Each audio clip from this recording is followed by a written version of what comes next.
There he is. Rick and I were just talking. It's like, step back in.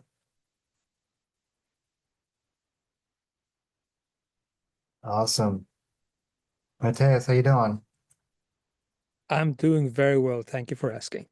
You look bundled up. Last cigar. Yeah, it's probably the last cigar, meeting cigar at least for the season. It's getting a bit cold. Okay. So, and I'm running out and I'm gonna try not to smoke because it's so undignified sitting out here. Like, when it's like 0 degrees centigrade, so you go like it's there's just no joy in it. It's just addiction. It's not good. So I'm quitting after this. Oh, How are you doing? okay. I'm good. The week just flew by. Like here it is Friday. Matthews, I wondered how long the cigars outside were going to last. I could. Yeah, I mean, we've been. I'm not sure if blessed is the right word, but I mean, it's October and the weather has never been this clement, like for years and years. So, climate or weather, two different things. Uh, but yeah, but right now it's around 10 degrees centigrade. I don't know how much that is in freedom, but No, it's a bit chilly. I'm a proponent of Celsius. I did not adopt the Fahrenheit. I was like, no, I All right. refuse. So I'm with you on the 10. Yeah. Or you know what you know, right? Even my American husband has learned to translate things into Celsius for me. All right. You're Canadian, yeah? Yeah. Yeah, you did some like half baked adoption on the metric system back in the 70s, 80s, right? Like Yeah, so we something still, stuck, but others didn't. yeah, we use like for personal weight, we use pounds. Unless you're francophone, then you use kilos. Uh, and then at the store, it's inconsistent between pounds and kilos. But we use kilometers and Celsius. Yeah, it's funny. There's a Yeah, mix. In the yeah. UK, We we would used come in. stones. It was stones. Stones, Stones. stones. Oh yeah, the British, right? I'm, Let's go back to I'm, Stones. I'm Yeah, eight so beautifully stones. primitive. It's just like it's so so primitive. I grew up with that, and I had no idea what stones was about. And then I moved to the US in the 80s, and there it was like pounds. And then, but I was like, but pounds is what we used to do, because it's a British unit and measurement. And then I'm like, but I went metric when I was like 10, like when I understood anything. So everything was really up in the air. It was kind of ridiculous. And it still is, of course. Yeah. I was helping a friend. I was helping a friend do editing her and a colleague's book. They're like economical historians, and they were doing the history of soy, Oh, like from the 2000 years ago in China, and the development of that, and East India companies and so on. And one idea I had was, okay, let's try to make all the measurements easily to visualize for people, all right? But then I stumbled upon like tonnage. Just the word ton means different things depending on which like time you are in or which country, right? So the UK ton is different from the US ton, and that also differs over time. It's really messy. I'm still making my plea to bring back stone. yeah, I'm with you, Jillian. I mean, it's so much more primitive even than the foot. Because you're like, wait, a foot? What the heck's up with that? Yeah. Whose? The, Right? the hectare, the acre, the there's another one too. Oh, don't forget the cubit, right? Oh, yes. The cubit. There's that fantastic skit that was done where, God's talking to Noah, and God says to Noah, "Hi, God, this is Noah." And Noah goes, "Yeah." And then Yeah, God says, "I right. want you to build an ark." And he goes, "What's an ark?" And then he goes, "I want you to make it 10,000 cubits by 15,000 cubits by 14,000 cubits." He goes, What's a qubit? You know, I mean, the whole thing is just like God's talking. Who was that?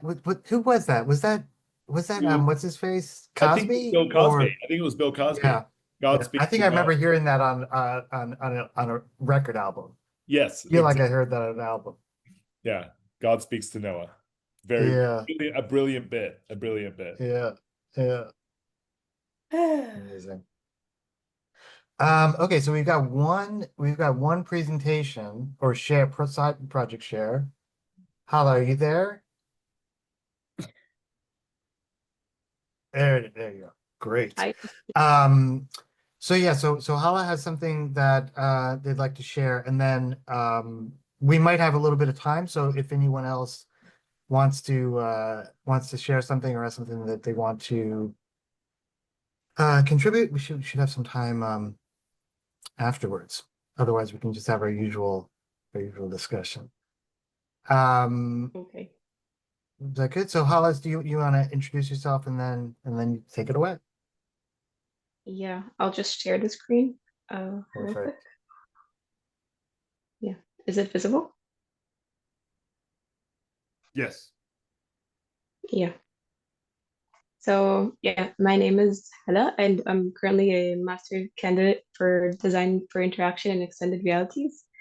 And well, I'm currently doing it in Barcelona, but I'm originally from Egypt.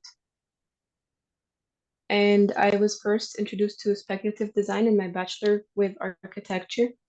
And it was more about we were getting briefs about design fiction and how to speculate like 100 years from now and everything. So I would do like these hand drawings and then try to build narratives based on them.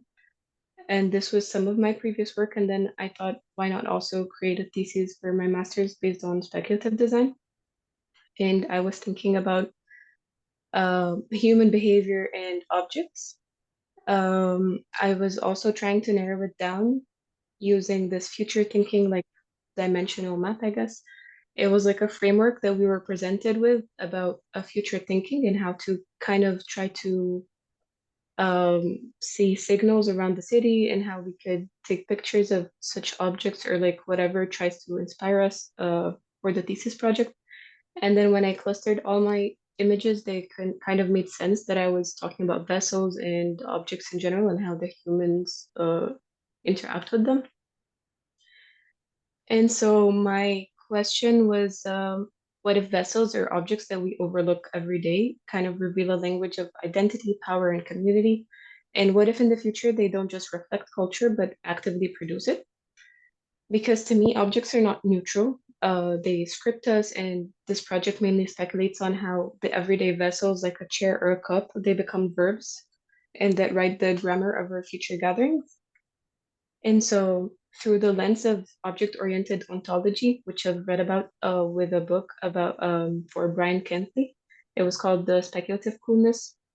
I was first introduced to it because he's an architect, and I kind of was introduced back in my bachelor's. So, through the lens of object-oriented ontology, which is like a rejection of anthropocentrism, I see objects not as passive nouns, but as active verbs. And they gather, they flatten, they root. So I'm trying to kind of extract the verbs which I could gather from objects. So this is like the framework. And instead of asking what objects are, I kind of ask what they do and how they might shape our futures. So this cup and the thermos is actually, I was introduced from my friends who are from the southern part of Brazil, and it's called a chimarrão. And the cup is called a cuia, or they refer to it as a cuia. Yeah, so basically this was introduced to them from an indigenous past, I guess, or like from an indigenous tribe that had this tradition where they would kind of drink this herbal tea or herbal, yeah, it's like herbs. And they kind of only use one cup, even if it's like a gathering, and they would pass it around in a seating. So the cup remains one singular item that's presented to all the people that are present within the space that they are in. And they kind of share the same straw and share the same everything that's regarding this shimahao. So it's not just a container. For me, it's a verb. It binds and it roots the people together. It encodes their rituals and continuity. and I wanted to speculate more on that side. And so that, like, if we imagine vessels that intensify our culture, intensify our rituals, they root us even deeper into our cultural identity. And so the second object was the monoblock chair, which is, I presume, it's very famous worldwide. It is the opposite, but it's also a verb. It flattens and it multiplies, kind of the way it just became kind of anonymous in its origin. It spreads everywhere, accessible, and it's, yeah. So I would say in a speculative future, we could imagine objects that enforce the sameness, enforce where gatherings and our differences disappear, kind of. Also, it's like a unifying force in the sense, and it's replaced by the convenience of minimalism. So this was also a notation kind of matrix that I tried to bring up because my flatmates are actually Brazilians, and I was sharing a chimarrão with them. I was trying to kind of put the timings of which we were sharing the cup and how what would happen in each interaction. This was just something I tried to do as a study, as a diagram for my project. So for me, when we place these objects together, they kind of form a syntax. So going back to the linguistics of it all and how we could also relate this to the culture of sameness that we've been having for the time being, for social media and everything. Yeah, so objects as verbs and people as subject, and together the gathering itself becomes a sentence. So for us now, the Shimahao as a tradition or as a something that they share, it gathers them, and the monoblock kind of flattens us. So the grammar of our future is written through these kind of actions that we have in our gathering. And I chose my speculative stage to be XR, which is basically the combination of VR, AR, and MR, virtual reality, I'm sorry. Yeah, so I used it because speculation is kind of more powerful when it's experienced. And in virtual reality, we don't just see the objects, we kind of inhabit their verbs. My main thought was to kind of cut the object in half to kind of inhabit them, like the cup here. Yeah, and then I could imagine like a civilization where it inhabits this kind of object. So yeah, I was kind of imagining a sequence where we feel rooted by rituals, then suddenly flattened by repetition. Yeah. So in these speculative futures, for me, the vessels are no longer passive. They script us, and they don't just hold or like kind of seat us. They bind us and have many other verbs that are more to come, kind of. So they're not nouns, they're verbs, and they're waiting for the grammar of our gatherings in a sense. Yeah, that's it.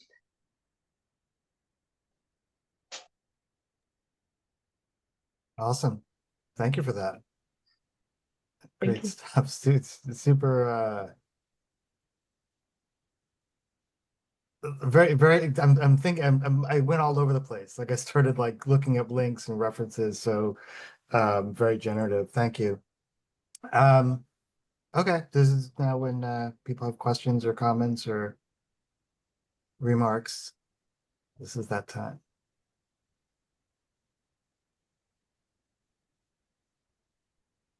Yeah, profoundly cool.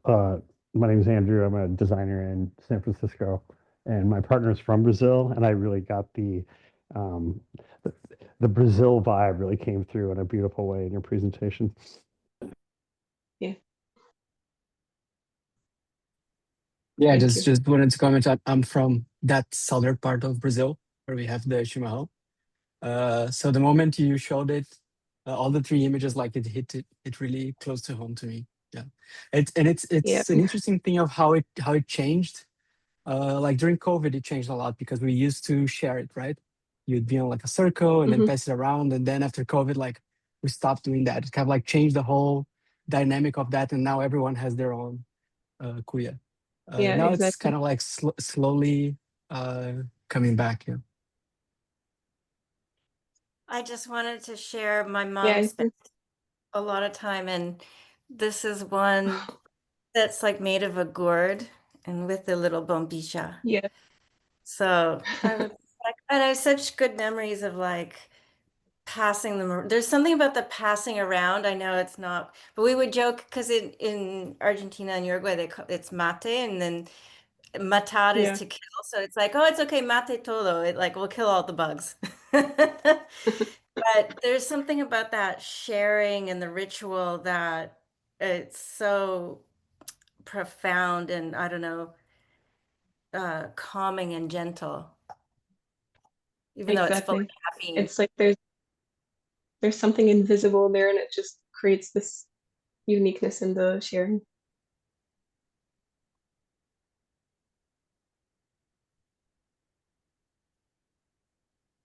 Is it okay if I just want a little bit of permission to be a little bit messy with this statement or this share, because I foolishly like thought that I could take it all in while cleaning my desk, and that was just a dumb move. Like I really needed to focus, so I apologize.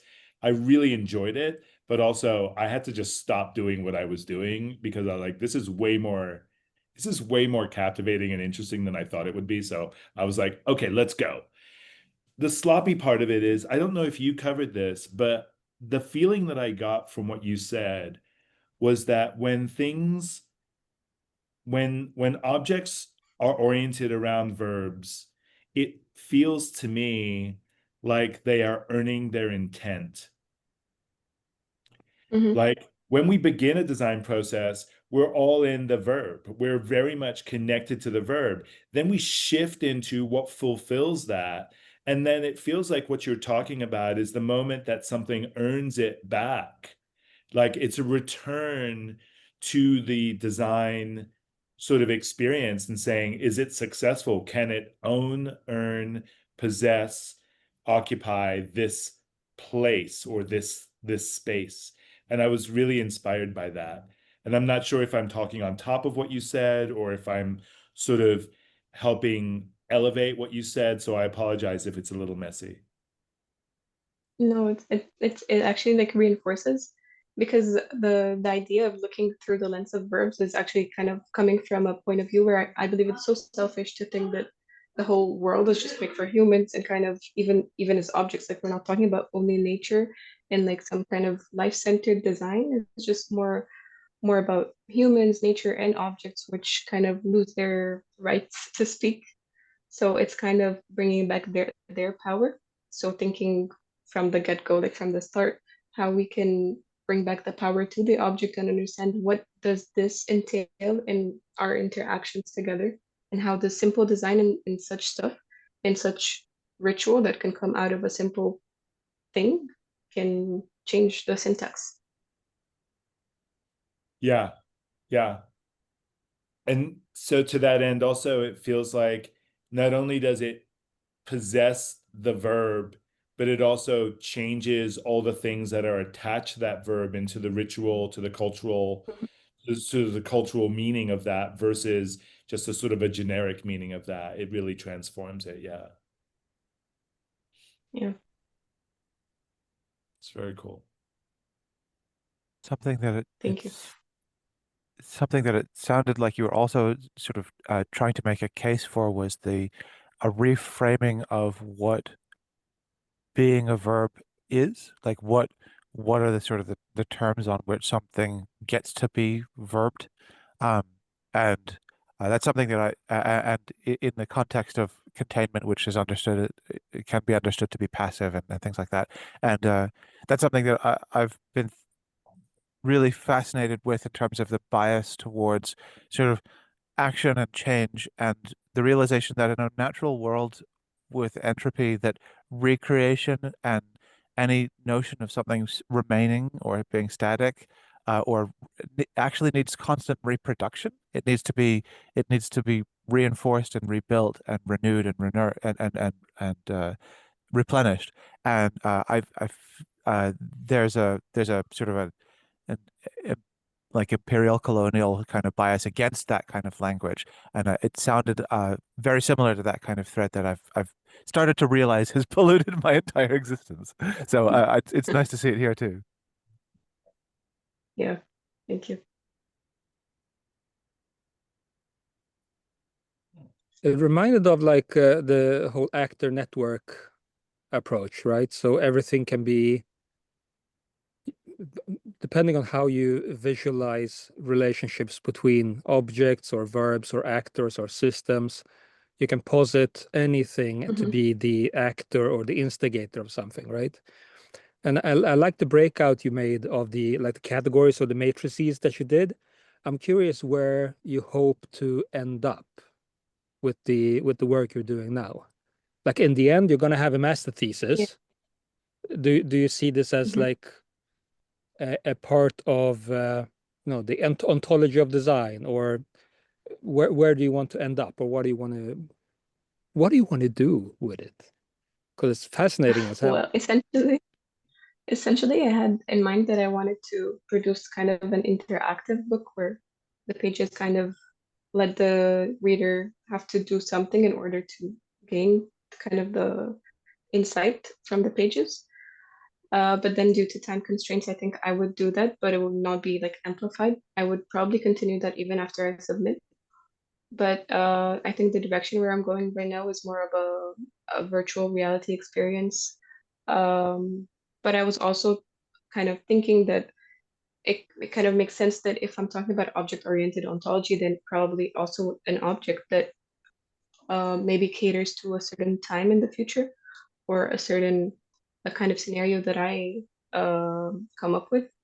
So I'm mainly focusing on the virtual reality experience and the object as well, so that I can have something maybe 3D printed. Maybe I'll kind of play around with cogs and stuff to make it like mountable, and then I can dismount it and stuff like that, so that I can make, so to say, the object also speak, kind of in taking a certain volume, and then maybe adding interactive elements that can make it grow and in size and stuff. So also the object can speak for itself, kind of. Okay, so it sounds very much like an artistic practice more than coming up with a designer framework and teaching other people to use it for analysis. Am I getting that right? Yeah, Because yeah. you're focused on It's more of doing a an, manifestation of this, yeah. yeah, exactly. Like I Okay. think mainly coming up with a manifesto, maybe, if that makes sense.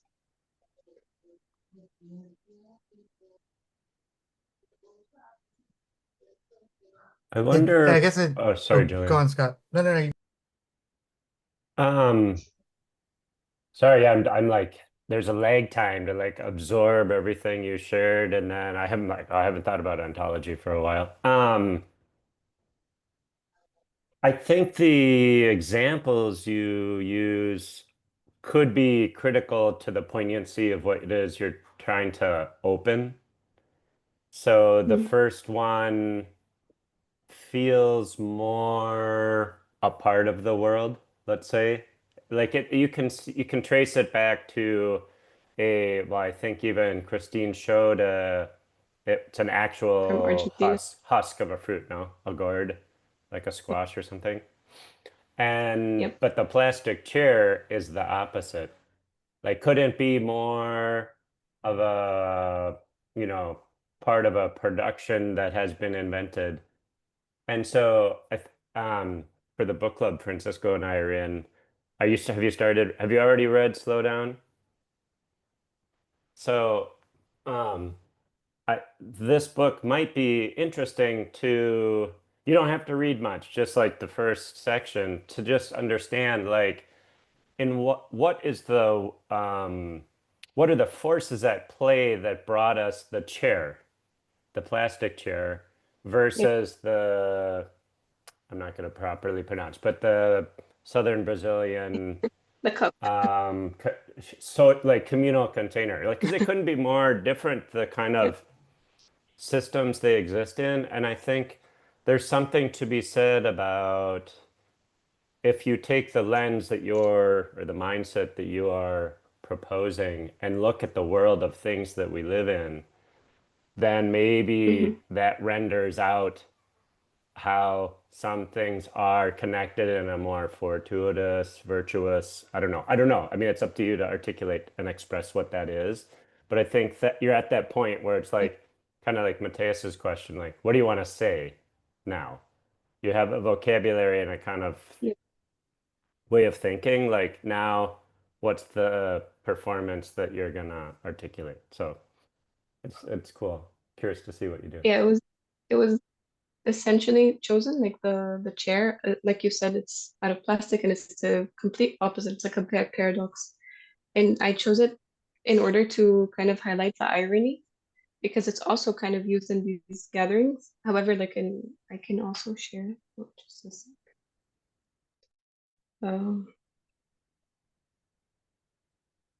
Yeah, my screen is shown, right?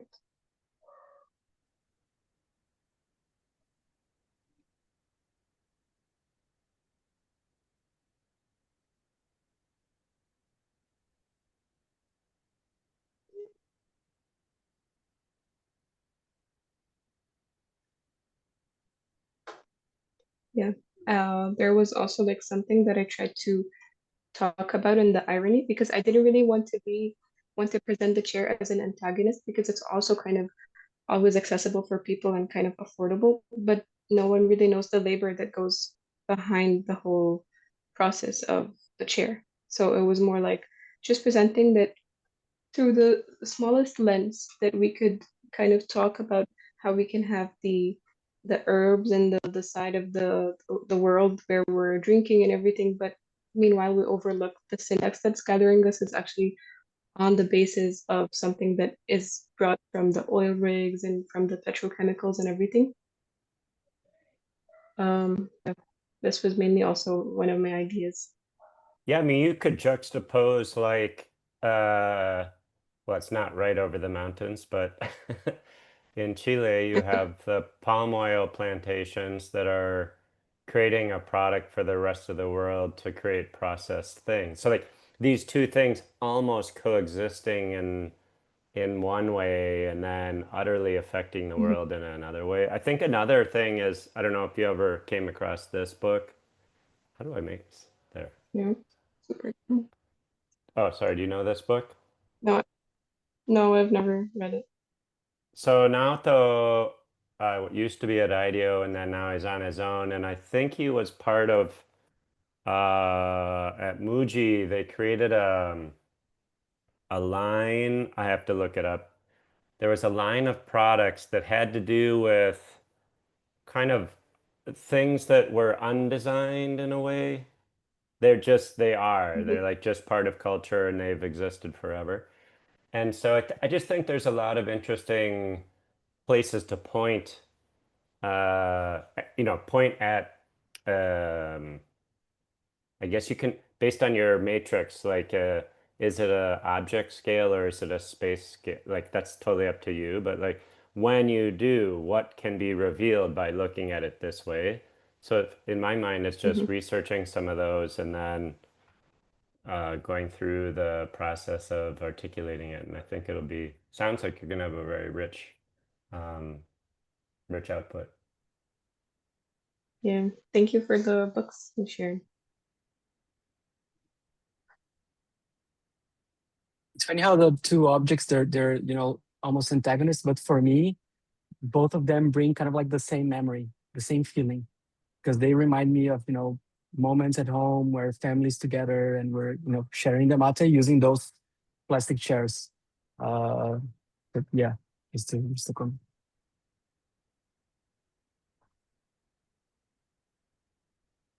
So going back to the plastic chairs, I'm thinking if this were like a critique grad project at SAIC, where SAIC, like the School of the Art Institute, where they talk a lot about the designed objects program where I last taught, this is something that they would geek out on, right? Like the ontology of the object. And they love to bring up Martin Boss, if you're familiar with that work, and especially with that chair, where he made that chair out of wood, right? To, sort of subvert the meaning of this chair. And then I think of Joseph Kosuth's worth of the three chairs. That was sort of groundbreaking with the concept of reframing big art versus small art and the theory of art. And I think that argument now is more relevant than ever, especially if I were going to see you present this work, all of this would come up in my mind, especially when you're talking about simulacrum and simulation. If you're going to talk about this in the digital sense, if you haven't read Baudelaire's work, I think that would be important to kind of see how the modern concept of art theory is sort of relevant again in this sort of AI next step, which is sort of like modern but not at the same time, in my opinion, and create your own, Yeah. obviously. But I think that chair, it's so funny because I feel like this happens all the time, and like you're not in a critique, right? Obviously, and I'm not your professor. But it's so funny, like you put an object up and then everyone runs with it, and you're like, well, fuck, that's not what I meant for that. But that chair specifically, because it is the plastic chair, and so many designers have run with it, and then theorists have made theory on it or based off of it. I think you have to be really buttoned up if you're going to continue to then generate a language around it for your work. It's a great jumping off point, but definitely be very conscious of that.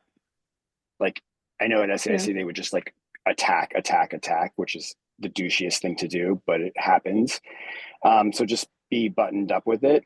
But I think it's a really interesting point to think then, like, where is this intersection of like spectacle and simulation, which Baudelaire would talk about, versus where you're going now with AI or, you know, a digital version of it.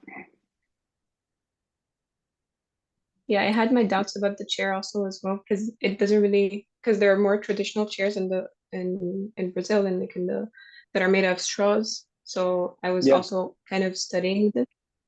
Yeah, but I'm not really sure because it won't be kind of familiar with a more universal kind of point of view, which also the cup isn't, or the drink isn't universal, but it kind of just signifies something else, or like it kind of comes out of a symbolism kind of way. So maybe that's why I'm trying to go with the chair, but I'm also trying to see if there's a possibility of like showcasing the different types of chairs that are also like kind of wide known in the certain region of where I'm tackling. Yeah, and then it makes me think too, like, it's not, you know, that chair, like I'm in upstate New York right now and I see that chair like just driving around, right? And then I'll drive by somebody's house and that chair will be in the front yard, and then I drive by another house and there'll be this like, you know, $3,000 ornate whatever chair. So the frequency in which I'm seeing that chair now is more than I saw it before because there's more yards. But so in upstate New York, that's like a common chair. I guess is my point. In Brazil, maybe not, or maybe, I don't know. But if you were to pick like a different type of chair in a different culture, I still think you're still talking about the same theories, or it's still relevant, even if you were to pick like a different chair that's more culturally significant to a region. I still think, unfortunately, the topic you're choosing is wildly vast from a theoretical or like objecthood standpoint. So I wonder if there's like a exploration standpoint to take, because I think it's really powerful right now to think about AI being real and then talking about a cup and the object or the vessel. Like there's something really powerful to me about all of those connections. And then these theorists like Walter Benjamin and Greenberg and then Baudelaire, like, and then Kossuth, with all these concepts that are now reinventing or having a reinvention of their language being more relevant now than I found them to be when I studied them like 15 years ago. Because I don't think AI isn't real. It's real to me, you know? So there's something really fascinating about what you're doing. I just think as you're going broad, my only recommendation, if you're about to present work at some point in the next 12 months, is start to narrow it down. And if someone starts to attack you on any level of like, well, what about this, this, and this? Be like, I'm focusing on this because this is a very large topic, you know? Mm-hmm. Yeah. Just to plus one to that, I think it's fair just to start with what you have personally experienced. That's an easy place. No one can Totally. bother you from that. And That's then a great idea. right? So then go there because it feels different and it's you have direct experience and it maybe applies into a lot of the other things. And then you can expand into I think the be cautious kind of about describing I'm gonna go over here because of blah. Then you're kind of you created your sandbox and then anyone not in your sandbox when they come for you, you're like out, right? Yep. So I That's the think best suggestion. that's essentially what is I think that's good advice. Even in this venue, it's a good place to practice. It's, I'm playing in this area as much as you understand that this is even where the way you might frame it. So I think that can Yeah. help you. It also helps you make progress because I remember doing my thesis in undergrad and like bit off. I now I laugh at myself like what I what I bit off at the time. And so I was like, oh, that's why my professor was like freaking out all the time. But yeah, so it's just like, what are the boundaries you're setting up for yourself? And so long as they kind of aren't bonkers, and I mean, shit, you're a student. You also have permission to be like, I'm gonna do A plus 4 and like see what happens. Yeah, exactly. I have more kind of a freedom to play around with this. Yeah, I really love that suggestion. I think when you focus it on something that is personal, it does become A, you're able to push back like you said, and B, it helps to narrow it down because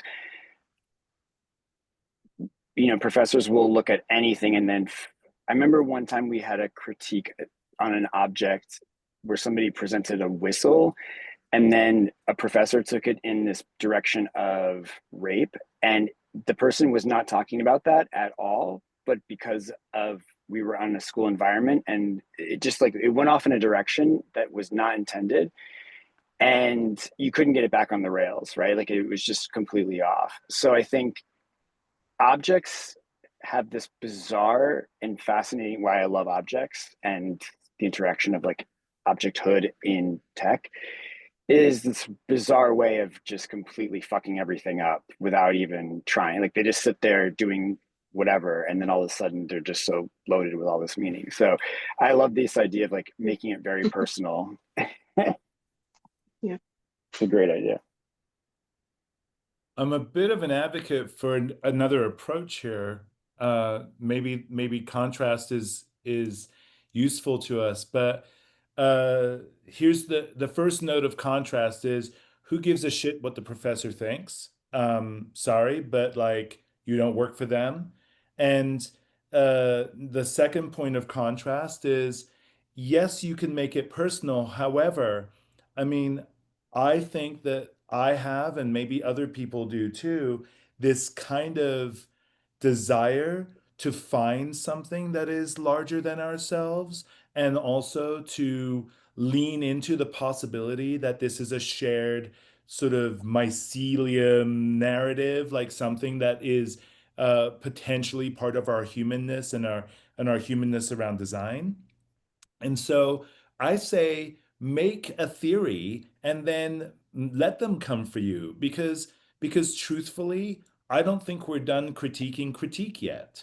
I think that I think that truthfully, like if there's a douchebag, then let's call the douchebag a douchebag. And let's try as hard as we can to teach people how to stay open and to remind everybody that every time someone shares, the possibility of it being a bigger idea becomes present for everyone. And that's the point. Mm-hmm. So narrowing in on a personal viewpoint is very useful for winning. And I apologize if that's a bad term for anybody. Um, but but I think that like saying I have a novel idea that could be in multiple spaces at once that could, if you understood it, or if we understood it the same way, or if we gave it some collective energy, that could be part of a larger philosophy or part of a novel philosophy. And so I'm kind of open to that in a lot of ways. Yeah, I support what Rick's saying, and I think the reason I offered that was when you talked about it, it was a really different thing you talked about versus the plastic chair. And Mhm. I heard that and I felt that in what you said. And I said, there's something there. And as a outsider, presumably in this context to like help you achieve whatever it is you're trying to achieve, there felt like more texture in that space than in the plastic chair space. That's it. And so, but Yeah. if you told me no and said, I introduced the plastic chair, and then you articulated that, and you said, here's what, if you're able to point, I'm good. I'd be like, okay, well, if we want to go that way, that's going to look like this. But if you can't point, then that's kind of harder. That's where I think what Kempe's Yeah. saying is like, you're Exactly. anyway, it's hard for anyone. I mean, and yourself. So then people are gonna just, how about this? How about this? How about this? Oh man, Which yeah. for a while could be fine. Yeah, But I I mean, think it's more of a that's suggestion of like what I'm hearing as, you know, having studied a lot of that, there's no novel idea in what I heard, right? To be that, like, I hear a lot of people having like been on this path a lot. So to narrow it down will help, in my opinion, think where you're the closest at getting into that novel idea. Like, why would you ever not share a novel idea, no matter who is sitting there to rip it apart? But this idea of like the plastic chair, a lot of people have done that. I mean, it's literally ignited postmodern theory, right? Like, it's just like there's a whole museum in Chicago dedicated to like a wing of that for him. So if you're Mhm. if you're gonna show that, know it. But I think if you have, that also helps to like ignite a novel idea, and then I'm all for that. But normally that for me doesn't go well if somebody is going to show an object, talk about its ontology, and then talk about all that without being able to back that up. Yeah. But to me also like the objects signify much more. Like I'm kind of using it as a symbol. In the beginning, it was more of a symbolic way to just present the paradox. So it wasn't really about a chair, but also it comes out of the irony that every time like an architect has to like say an example, or like the first assignment we get is like a draw a chair, like do something with a chair. And it's like very ironic also how it comes from this, and then it's like our mind just goes to kind of one type of chair, or like it's the same thing that comes to all of our minds in the sense. And yeah, it was more of a symbolic choice, but I think I'm also finding more and more that it kind of fits the description that I would go for now. So then even your work is becoming part of your research. Yeah. That's great. I mean, it's a shame. Julian pulls together. I'm excited that Rick is here. I mean, we didn't meet when I lived in the Bay Area, but you're in the Bay Area, right? No, I'm in Denver. You're in Denver? Have you always been in Denver? Why do I think you're in the Bay Area? I came to Denver from New York, but I was a child when I was in my 20s or something. Like when I Oh, got well, here, I was pretty well, young. maybe I'm gonna misrepresent you when I say this, but like you're famous for printing, no? For letterpress and other graphic design, printing. I definitely do letterpress printing. The fame part, I apologize if it seems weird, but I don't know how famous I am, but yeah, sure. Rick, I do that stuff. Do that famous stuff. and humble. He's famous and humble. I'll just say that. And he's shortly gonna be well recognized for that. So I'll just leave it there. Yeah. I appreciate it. Like language stuff really blows up my skirt. And so when you start mapping verbs, and when I say start, I say when you articulate your mapping of verbs to objects, I go, so language and verbs and objects really rotate around colonial languages and colonial uses and permissions. Like chairs are actually profound colonial objects as well. And and this is all super entangled to me. I think that you've got so many different directions that you can go in to produce this so-called novel product at the end of your graduate work. I love the idea though that you've got lots of places to go right now. Like if you're not done yet, don't be done yet. But the thing that I'm capturing from these guys is if you narrow it, or the purpose of narrowing it is to make it really durable. And they love, and I think we all are really big fans of super durable work, like work that can withstand a critique and then evolve like in community with people. So I think I understand what these guys are talking about narrowing in and making it more manageable for yourself. But also, I think the point of that is that you might find something really remarkable there to work with, particularly in your cross-cultural sort of experiences, right? You have 3 languages at least at your disposal, and I think that that's really powerful for you. You might choose to make that an aspect of the work here. I actually really Yeah, like the it word was. durable. Sorry. Sorry, I cut you off. No, go ahead. It's fine. Yeah, I mean, I think for me, I often suffer from this idea of doing so much research that and this was we actually had this issue with a lot of our students at SAIC. It's like people just peter out in research. And I myself have done this. So I think for me, the narrowing down is also a way to like find I guess like the nugget of something actually unique. But I'm just thinking right now, like if you were to take that chair and bring it to anybody, like the conversation that it's ignited, right?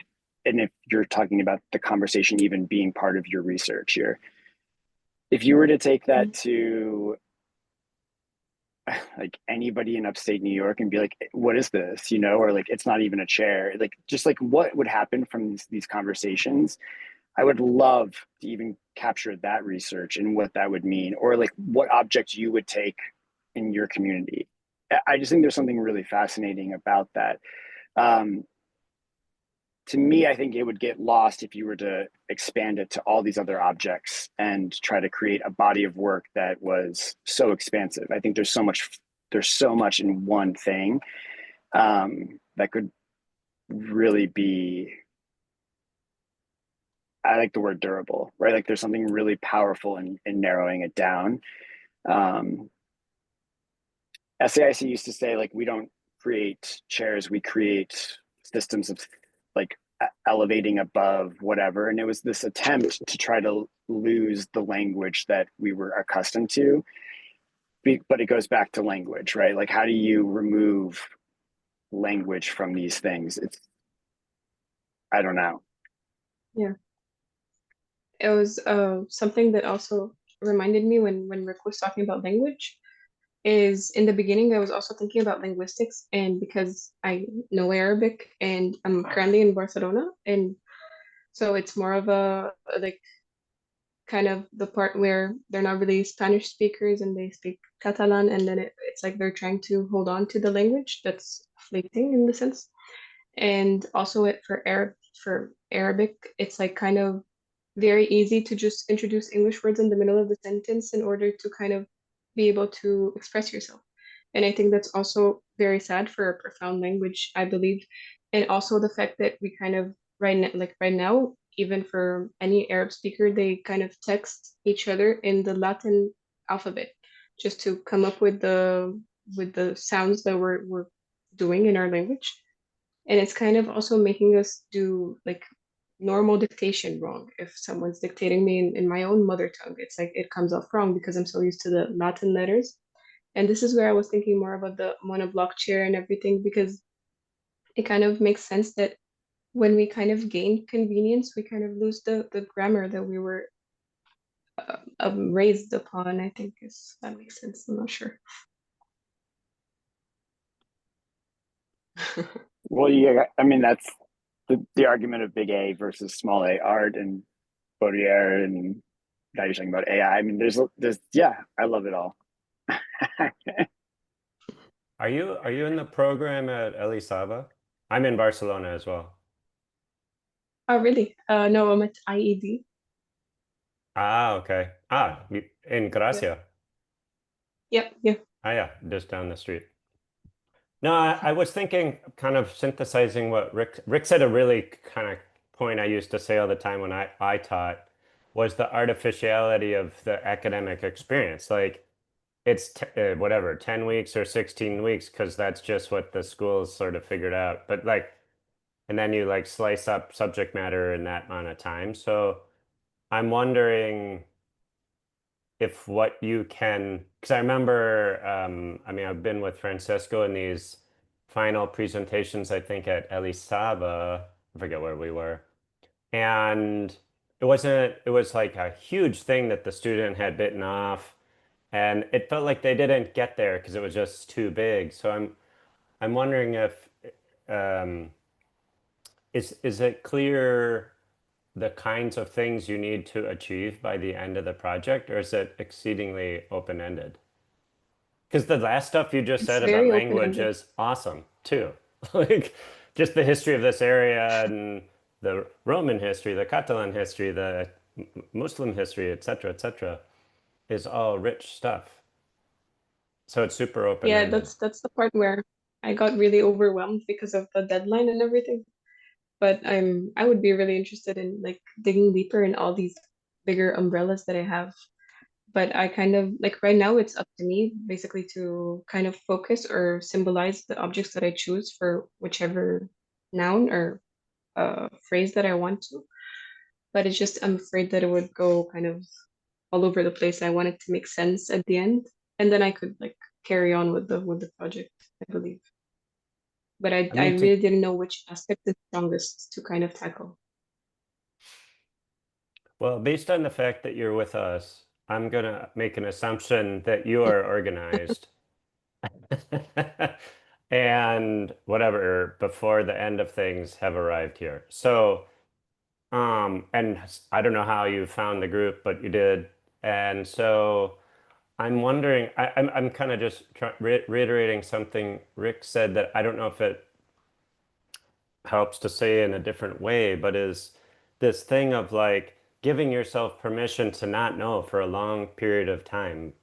But sort of save yourself goal. Like you just rattled off a bunch of exciting things to pursue, and you could say these are the kind of however you want it, whatever language. Like these are things I'm curious about. I'm gonna for the next whatever week do this. And it's messy thereafter. And then at the end of that time, you're like, what did I get out of it? And like, I think within that construct, as if I was a advisor or whatever, I'm like, you accomplished a lot. Like it's from whatever, whenever it started to where you are now, in my opinion, you succeeded. In an open-ended program, it seems critical to like set up your own guideposts or whatever to say, I wanted to explore this, and then here's what I got, and then I went here, and then I went there. If that, I think like that minimal amount of structure might be all you need. And we've certainly added a bunch Hopefully. of bunch of Yeah. stuff. You can always present like this is the step you did now. Those are other things that open up, like at the end you say like, oh, these are other questions that open up, things I'm interested in and I might pursue in the future. And that's a way for whoever's, you're presenting to, they know that you are thinking about that, but that for this you're focusing on something. And I think it's been a while since I was a student, but you've said two things I think are pretty important and we've picked up on in different ways. So when you were speaking about certain things, you had direct experience. It was like had a different set of values attributed to it. And then there's a kind of philosophical thing. And then when you were talking about language, and then you described being overwhelmed. I think there's something important to record that's an important part of what you're in right now. Is like this was exciting and I wanted to pursue it, and this is what it felt like going through that transformation. And this felt overwhelming. Like, why? Like that's part of learning is like that's gonna happen, right? It's gonna be uncomfortable. And then it's like, what was uncomfortable about it? And then was it too big? Was it too different? Was it threatening? Was it scary? La la la. All of that is you going through a learning process. And I'm saying it so that you see that there's value in sharing that out with the people around you. To be like, yeah, that was a critical moment for you. And but someone else studying the same thing, maybe it would have been different, but for you, that's what you had to do. And like that's a critical step. So don't Yeah, lose. I don't know that school well enough to know if they like encourage that or not, but I would. thank you. I like how looking at the images of everyone looks like they're kind of like remembering the time when they were going through this, and kind of like, yeah, I felt the same. And now with the perspective I have now, it looks so different. And it's easy to say, like, oh, focus on one thing, but when you were there, you couldn't do that. You just was, interested about every single question that showed up. I mean, one nice thing, Hala, you haven't been in these sessions before, but usually the chat is really active and it's been completely quiet for like 20 minutes. So everyone is focused, and I like that 5 different guys have given you now career advice on how to shape your thesis for your practice, and how can you frame this, right? It's so in one sense it's a good way, because your area of research is so interesting. At the same time, it's open-ended, that as you can see, there are plenty of people who will want to give their interpretation of how to take it forward, right? And I'm not senior enough to give you professorial advice, so I won't do that. My take on it was I really liked your approach to verbing objects, right? Because that would be another approach to, as Rick said, write, if not write, then at least do a manifesto, because you can look at power dynamics of production, right? So if you You muted yourself. Yeah, I muted myself. Sorry, I think we over-focused on the chair, but I mean, if you look at the chair as a mass-produced consumer product that is the manifestation of a social event, which is sitting together with other people or alone in the kitchen or at the bar or whatever, then you could start looking at, who controls how we sit, who controls the actions, who sets the conditions of the social gathering or social event that is happening, as compared to something that is more artisanal or locally produced. You can look at the power dynamics of that, for example. And again, this is then I'm just the 6th guy giving you another way to keep looking at stuff. But so it's a really fascinating topic, and I really like it. And also, I really got a flashback back to my own art school days. Again, old farts reminiscing, but yes. So this felt very much like a crit session. So this was fun. Another thing that you mentioned was virtual reality.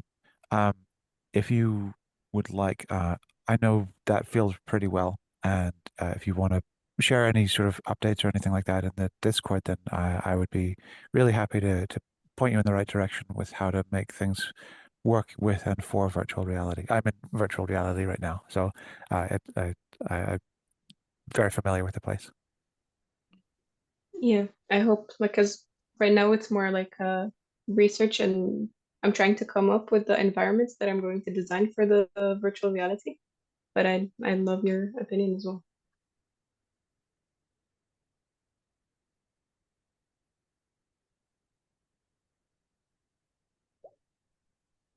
Julian, do you remember or anyone else, the artist? It's like back in the day.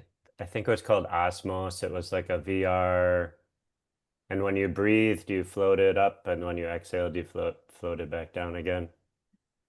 It was I, back in the I don't remember that. It sounds like something that made sense for that early era. Yeah. VR. Oh my God, I'm like, It's 90s, yeah. yeah, I,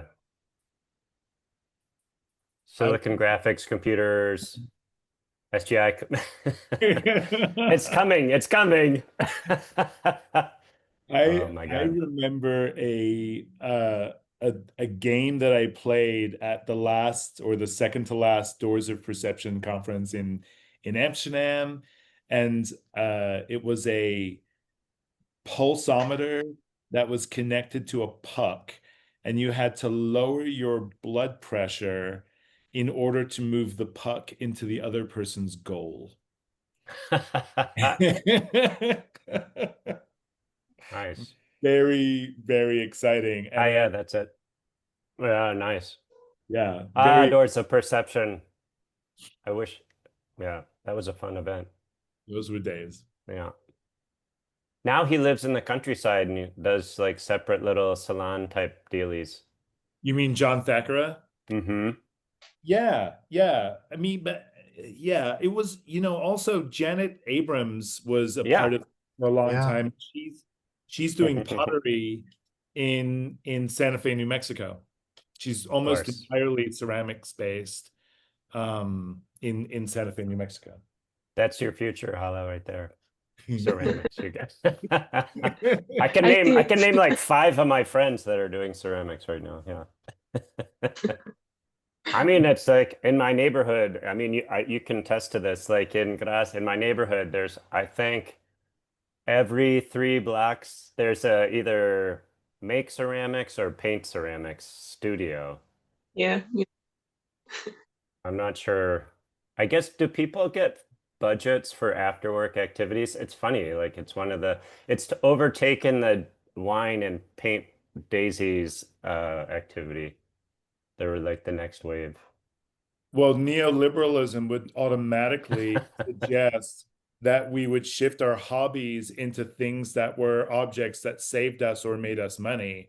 So the suggestion of the hobby becoming the product, becoming the sort of self-reflective artifact that you either choose to live around or build an inventory of or sell it to other friends in quotes, like in real life friends, like that seems pretty much in line with neoliberalism. Mm-hmm.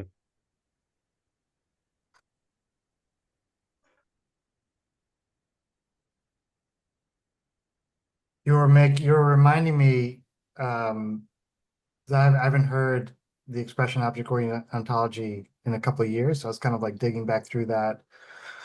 Some of the, that there was a book series that Ian Bogost was editing. I don't know if it's still going on, but it'd be like books just on one object, like lighter or elevator.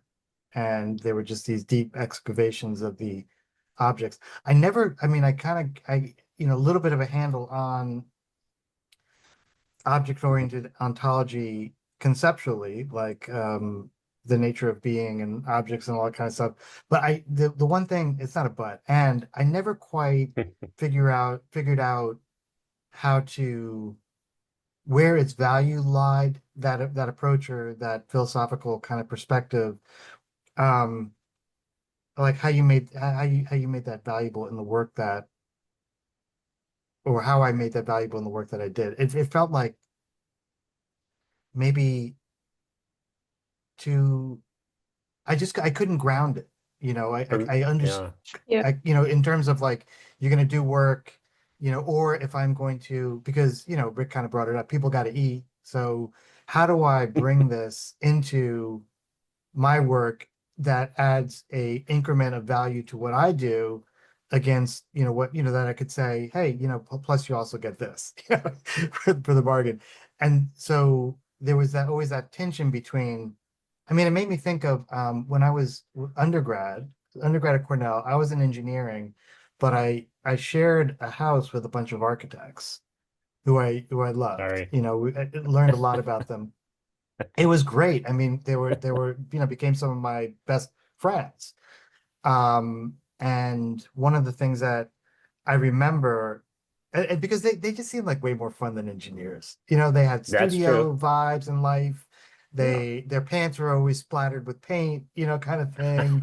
On the weekends they would paint or go try to float in a cardboard kayak on Lake Cayuga. It's just more fun. And one time they I guess it was one of the one of their briefs or assignments or whatever was to make a chair. And Mhm. so they were making, I remember one chair in particular, it was kind of curved like this, but it was all made out of cardboard. Maybe that was part of the brief. Like you can only use cardboard. And I only saw the chair when they put it in the front lawn to burn it.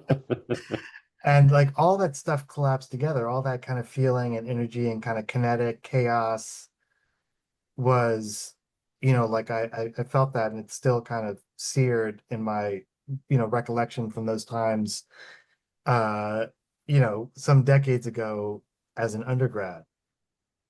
And so then when you start trying to, how do you then you try to um, structure that feeling in a very analytic philosophical approach. I'm not referring to your work in particular. I'm just more like object-oriented ontology and architecture, because you mentioned the one book. I looked it up. Here's the guy. He's writing a book. He wrote a book. And I don't know what I'm saying. It's a little bit like, I just don't know. I just don't know. I'm not sure. In And I'm not saying I'm not sure with your work. I'm just saying like, okay, there's a little bit of like, now what? I think the one remark that I sort of tried to insert, but then I was much more interested in hearing what Scott had to say, was would have been kind of along the lines of yeah, but what do you do? Like, what does this become? I guess. Yeah, I don't know. you guys keep on sprinting to an outcome. That's just bad form. It's not what will it become. It's what happens when I do this to it. yeah. You know, Ontology, yeah. like Ontology fed into parametric design. So back when we were undergrads, Julian, it was like being conceptualized that you could parametrically control form finding. right. Up till then, it was pieces, like Mhm. either quite manual or pieces. So Construction. almost industrial era Yeah. mindset. And then the shift, it came through philosophy, arts, and other places first. And then I remember really struggling to wrap my head around ontology at the time. And then I'm like, oh, it's just that depending on the parameters I am deploying, said forces can be a teacup, a torus, or whatever. And if you expand that, then it's into like global economic systems. So that to me is like, that's extremely simplistic, but like that's my understanding of the connection. Yeah, but where it goes beyond that, I don't know. But I think it's to me that when Hala says that like channeling Rick, like it's what I'm trying on right now to see where it goes. And I'm like, cool, like what are you learning? Like tell me about it. What's it feel like? What are you seeing? How's it showing up? How do you see the world differently because you're doing that? Because I learned something from you. That's why I said I appreciate when you say it's hard or not, because then I'm like, oh, maybe I will also struggle with that too, because it's hard or it's an inversion of what I'm used to thinking, like all of those things. So I think for me, that's the takeaway of like the beauty. I mean, it's the beauty of the side projects is um, people sharing something it's not their main gig, right? Like the idea that it's the side is permission that it's like, I don't know if I know what I'm doing. but this is we haven't had a weird pregnant pause yet. I don't know if Matthias was describing the awkwardness that can happen in this group where nothing is said for 5 minutes and is fine. But there is a comfort with letting people be vulnerable and talking about difficult things or just rehearsing, like saying an idea you're like it's new to you and you're like, I have this thing. Well, Rick even was like, I appreciated you're like, I need to be messy. I appreciated that you shared that. Yeah, and I totally appreciate the that process over product vibes. And so I guess it's a continuation meta question, like, is there any, do you feel any anticipation? I don't think you can completely, I think it'd be very well, maybe it's just made very difficult to separate those two completely. I certainly, I do things without really, but without really knowing where I'm going to end up. But also, I have a feeling that I'm going someplace. Might that be your engineering kind of core? Oh, for It's sure. it's Yeah, a that's key, almost, it's yeah. an, oh my God, all the engineers I interact with, that's like a core behavior. It's uncomfortable to not know like that thing out there Mhm. or some idea of it, even if it's tentative. But the tolerance for that discomfort is absolutely interesting as a kind of way of embracing or pushing the discomfort out, right? Like at a certain point, you're like, this discomfort feels like in my growth mindset feels useful. And then all of a sudden it just tips over and you're like, nope, I'm done. Uh I need to I need to return to things that are more practical or more useful or whatever, you know.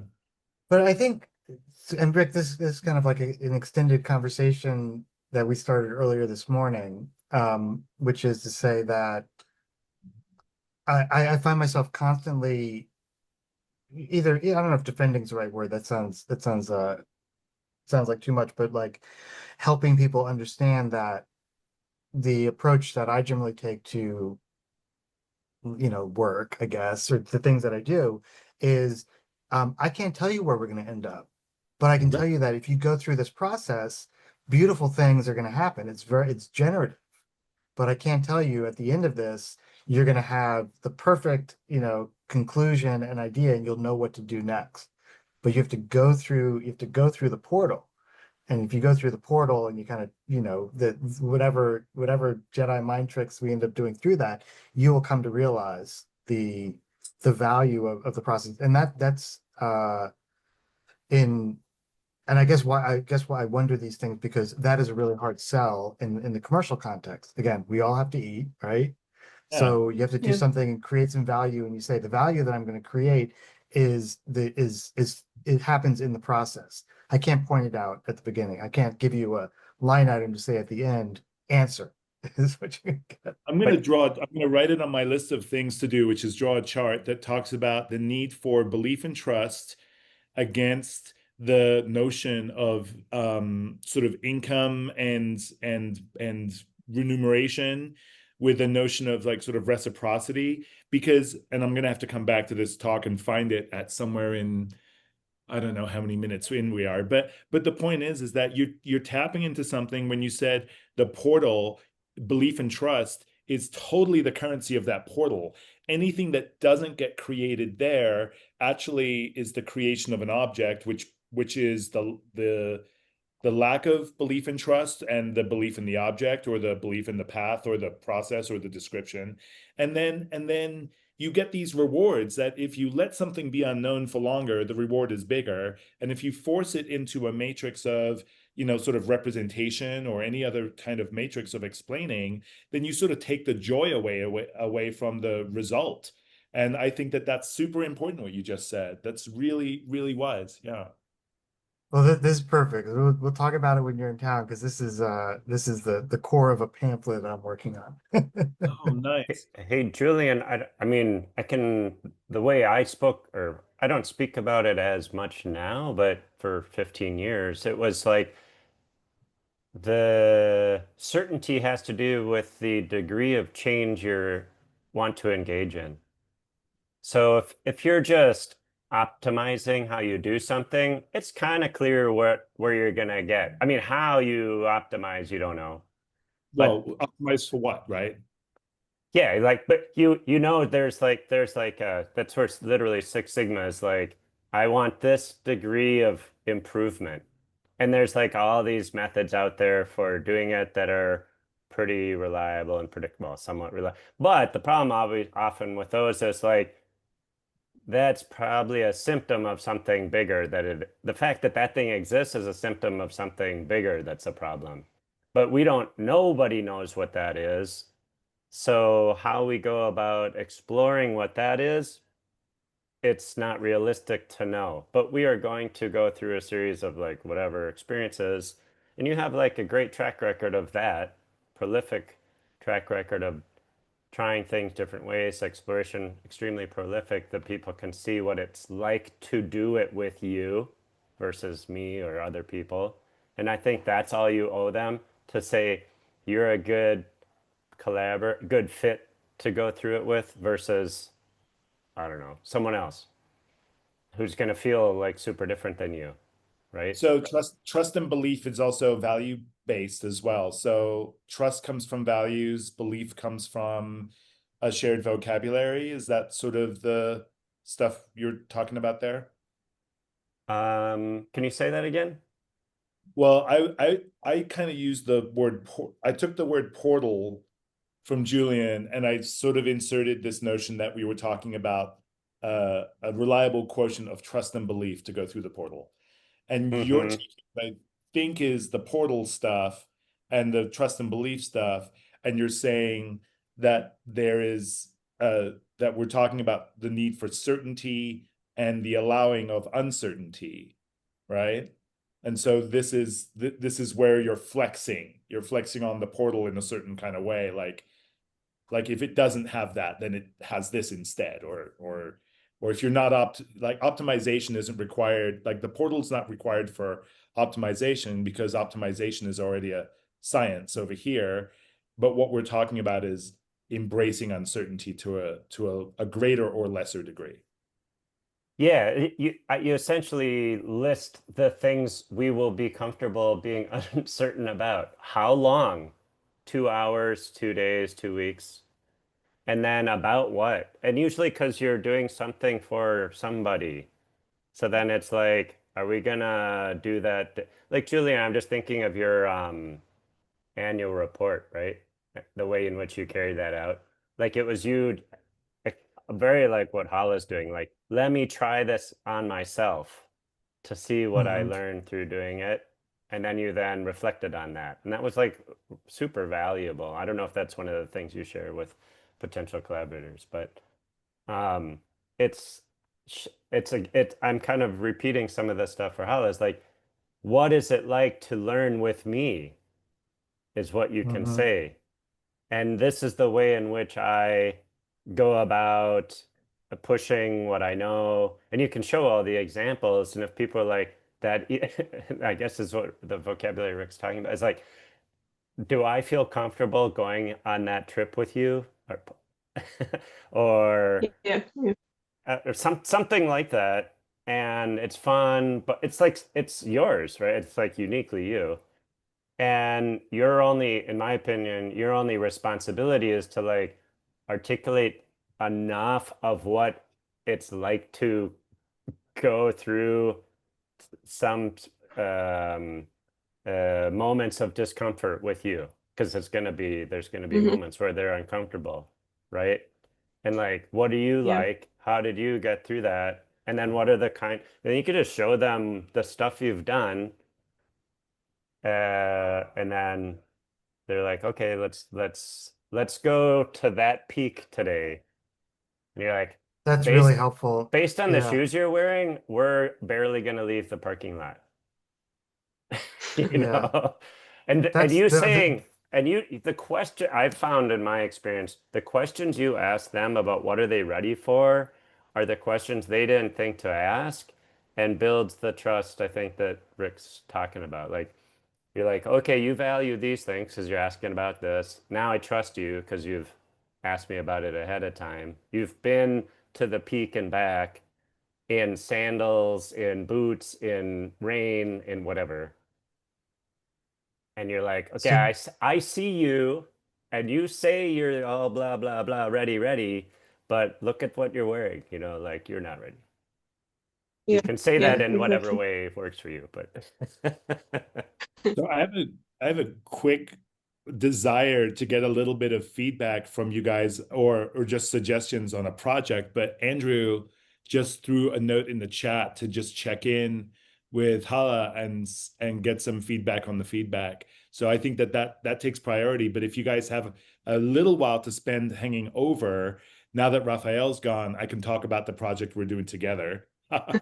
Um, and and I would love some feedback on it. But Hala, I think the thought here is just to get feedback on the feedback from you. Yeah, no, the honestly, like, this is also new to me, and I was like so close to like just back like not present because I was kind of nervous because I've been here the past week, and I didn't really know the dynamic, what happens, who presents, who gets to present.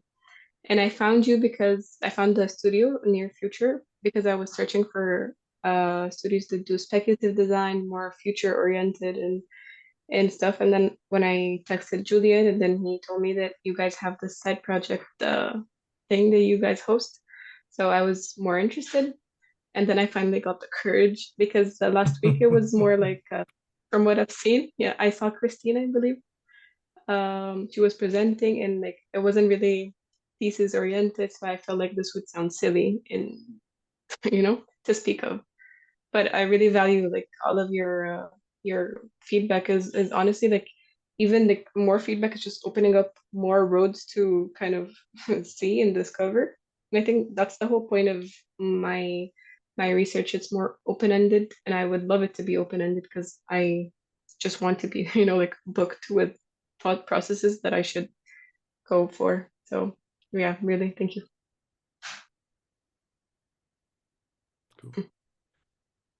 and then I'll turn it over to but earlier, Rick, I was saying like I always wonder like why I keep doing this. Yeah, This is why. This is why. this is Every week I'm kind of like, "Ugh, God, I gotta set up a Zoom and put the guy send out blast. It's such a pain in the ass. Like, why the heck am I doing this?" yeah, That's makes it. sense now. It's awesome, So Julian. Thanks for doing it each week. it's so It cool. is a lot.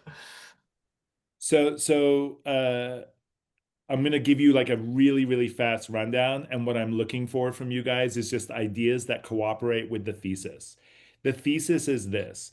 I've been given an old Pilates gym with a plastic floor to transform into anything I want. I also own a bookstore. So the projects that are installations when I go out in the world are sometimes called reading rooms. And the idea of a reading room can be different every single time it happens. It's just a place where things that are associated with reading happen. Reading tarot decks, for example, like energetic energy readings, or reading to each other, like poetry, or reading contemplatively by yourself. There's also assigned readings for every day of the installation. Now, the point is for this one is that we are putting turf, like live grass, inside this Pilates gym, and we are turning up the heat and we are watering this grass for 10 days, and we are buying every single plant we can find off of Facebook Marketplace and filling the room with plant life, and ultimately decentralizing the human experience for the advantage of the plants that are inside it, and bringing not leaving texts in there, because if you leave a piece of paper in that kind of humidity, it just turns into a sponge, but bringing texts into there and bringing humans into there to interact with each other, barefoot, sitting on grass, doing whatever, um, and ultimately change the environment in which reading is done in all these various formats. My hope is that it's a powerful idea. My hope is that people start thinking about their comfort and start thinking about, because in America, hardly anyone thinks about comfort until there's a lack of comfort. And my hope is that you guys have other things that we can do that make it even more interesting as we deploy this experiment. I'm perfectly okay with failing, but I don't think it's a failure even if we just get the sod in there and just change the oxygen rich environment to be like pro-human for a change, like, but indoors, outdoors, that's a whole dimension of it too. Go. Why not just go outside where the plants are already set up to read and do this inside? And I'm asking, like, maybe indoors you want to do something different that you cannot do outside. Let's say like sound, lights. There are other things you can do indoors. That's the question. Yeah. So the reason why we don't go outside is because we also have it's a 10-day long cycle, and we've been given this interior space to work with. The outside was not part of the program space.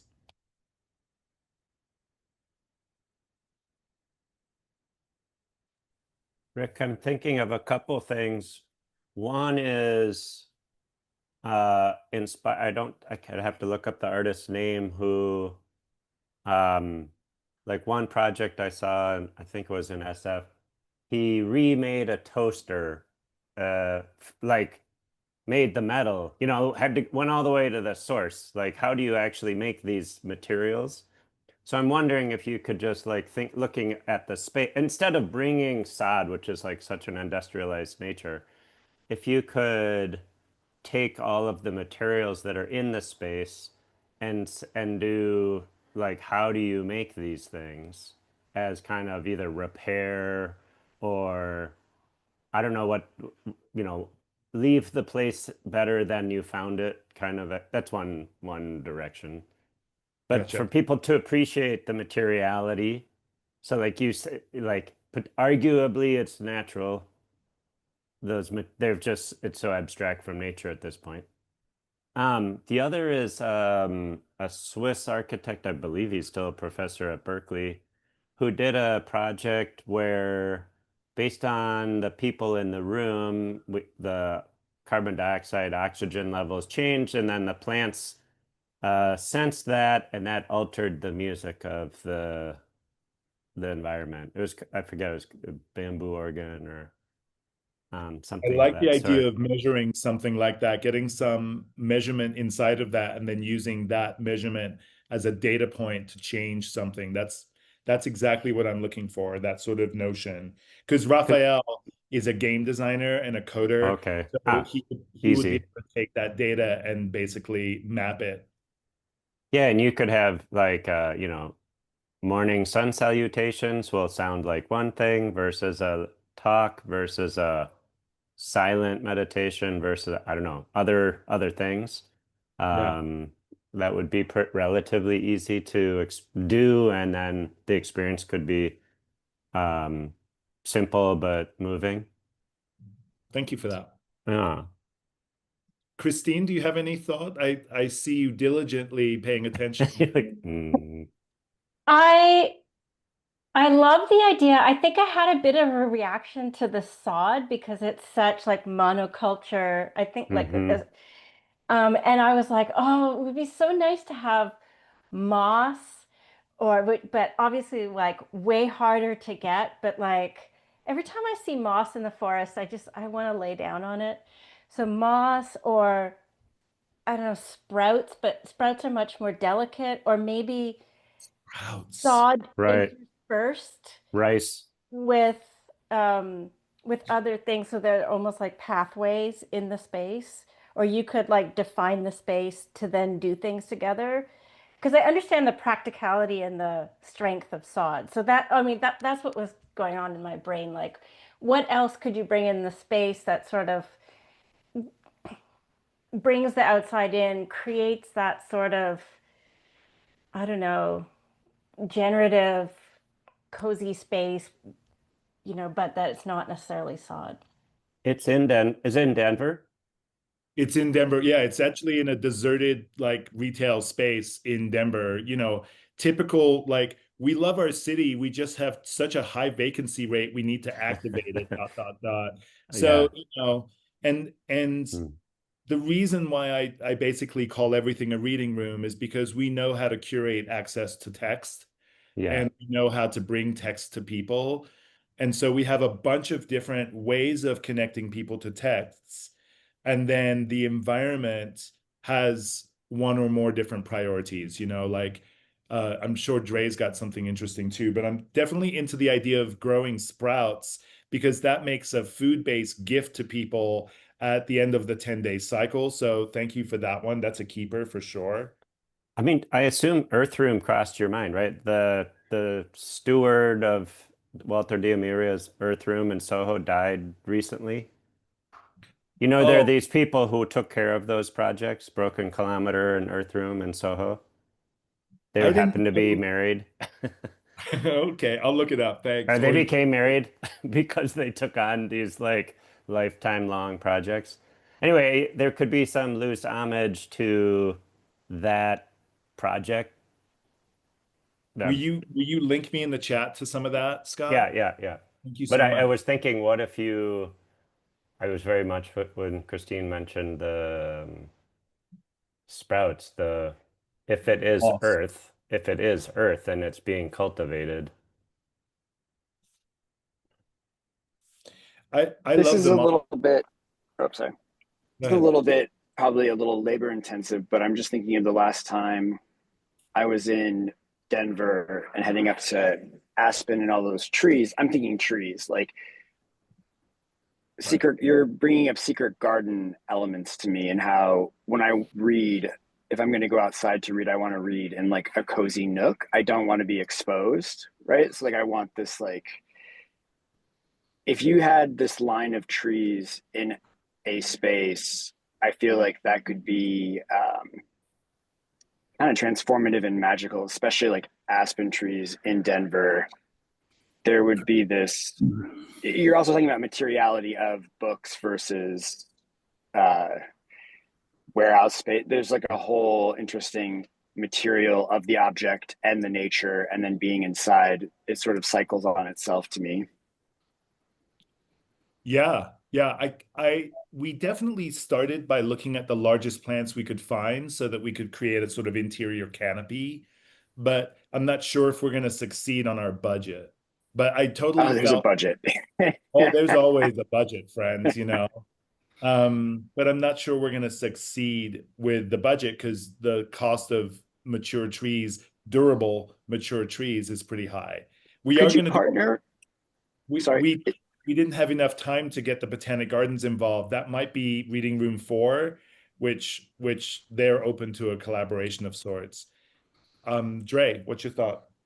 I have two thoughts. One is just kind of maybe expanding on Kemp's a little bit, but I can't help but think of words like nest and cocoon as words that we use to describe our comfortable home environments.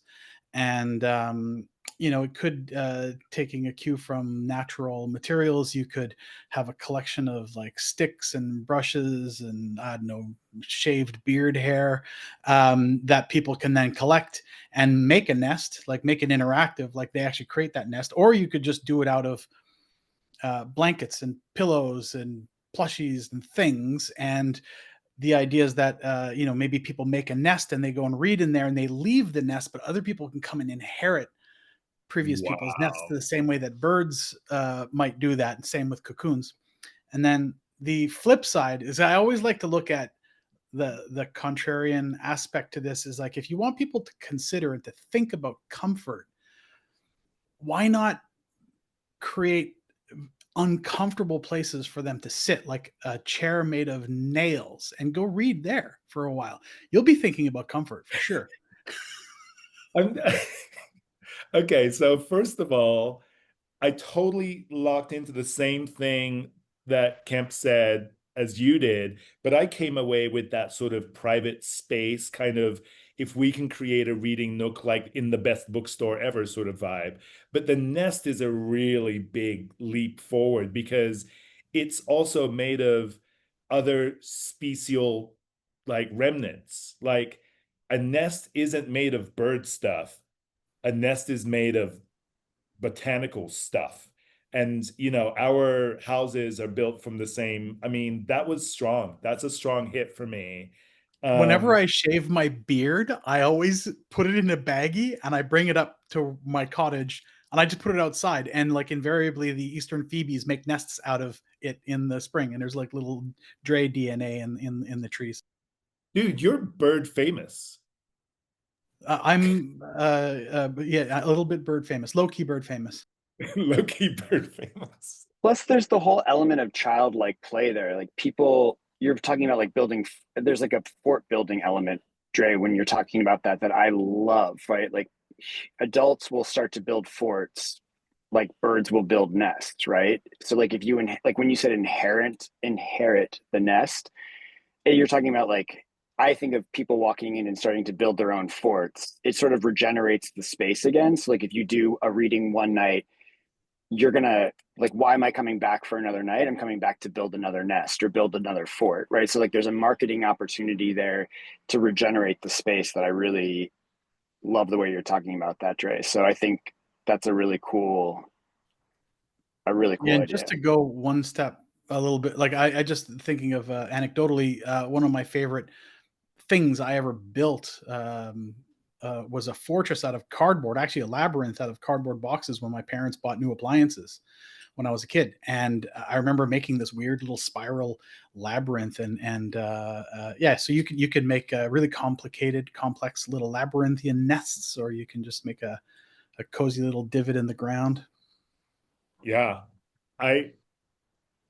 It seems like I might spend most of the budget removing everything after 11 days and putting it into the right place, like taking some of the objects to compost and taking some of them to recycling and so on and so forth, because I can't leave anything in there at the end of this 11-day cycle. So I love the notion of crowdsourcing the input and then just using the budget for the proper placement of all these materials that have been foraged, you know? So Get a few famous people involved and have them sign and number every item, and then ask people to take stuff with them when they leave. And then if you crowdsource, then Every people object. have an incentive to come and build a nest or fort out of their stuff, right? Build So a like if fort is awesome. like if you crowdsource, if you got like a school involved, a high school or a college, and just like give us your organic-ish materials, you could get a whole fraternity to come and build a nest, you know, or you could get a whole like I know that if I donated a bunch of my stuff, I'd want to come see if what somebody else built with it, you know. You have Nice. Do you have a Craigslist free stuff in Denver? Yeah, we've got Marketplace, we've got, you know, So we've got just Craigslist, yeah, we've got all bring your modern conveniences, as we say in England, all mod cons. Sorry, Francisco, you had your hand up. Yeah. Yeah, I was thinking how Rick, you said that you're making this place for the comfort of the plants and not the humans, and how books won't be handled well. And in spaces nowadays, we make them for humans, and then we have special places for plants, right? Like we have a vase or something for the plant. You could make like special places for the books, for example. You might need to have like a fridge or something where you keep the books, and there Like an they're like, anti-humidor. yeah, some place where the books are protected, and then the books are out of place. You have this special thing taking care of them, and you have to go there and take them out. I like that too. That's inexpensive to create a sealed environment that, yeah. Yeah, it could be just like a cabinet or something that looks like it's temperature controlled and so on. Nice. You can also like flip the script completely and like put the plants on the ceiling if like the space is okay. In the chat, I pasted like this idea of like hanging gardens, and this is like usually like a spectacular installation, like people come to visit. So the idea that you can like look at those plants while lying on the ground and reading, maybe even on the moss that you can take home later on. This is like always like a crowd pleaser. So for sure, with those fridges for books, that could be a killer combo. Nice. Thank you so much. Doesn't Natalie Jeremijenko have the piece at North Adams?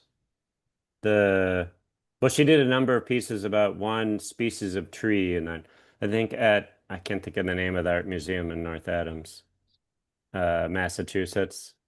But they're all the trees are hanging. But then she took the same, like I forget, 100, is it 100 seeds and planted them in different parts of the Bay Area to show how the microclimates and everything affected the growth of the tree. I think there's just some super like low cost things like this that would have. I love the books being, do you have the what are they called? Free library project in Denver? You There, just take a book, leave a book thing. yeah, we even have a library here that is a nonfiction library for locals where they don't have to return anything. Yeah. Ah, cool. Okay. Yeah, you could have a lot of cool partners in terms of, like you said, there'll be more time to or distributing it to someone who's going to steward the thing after the event.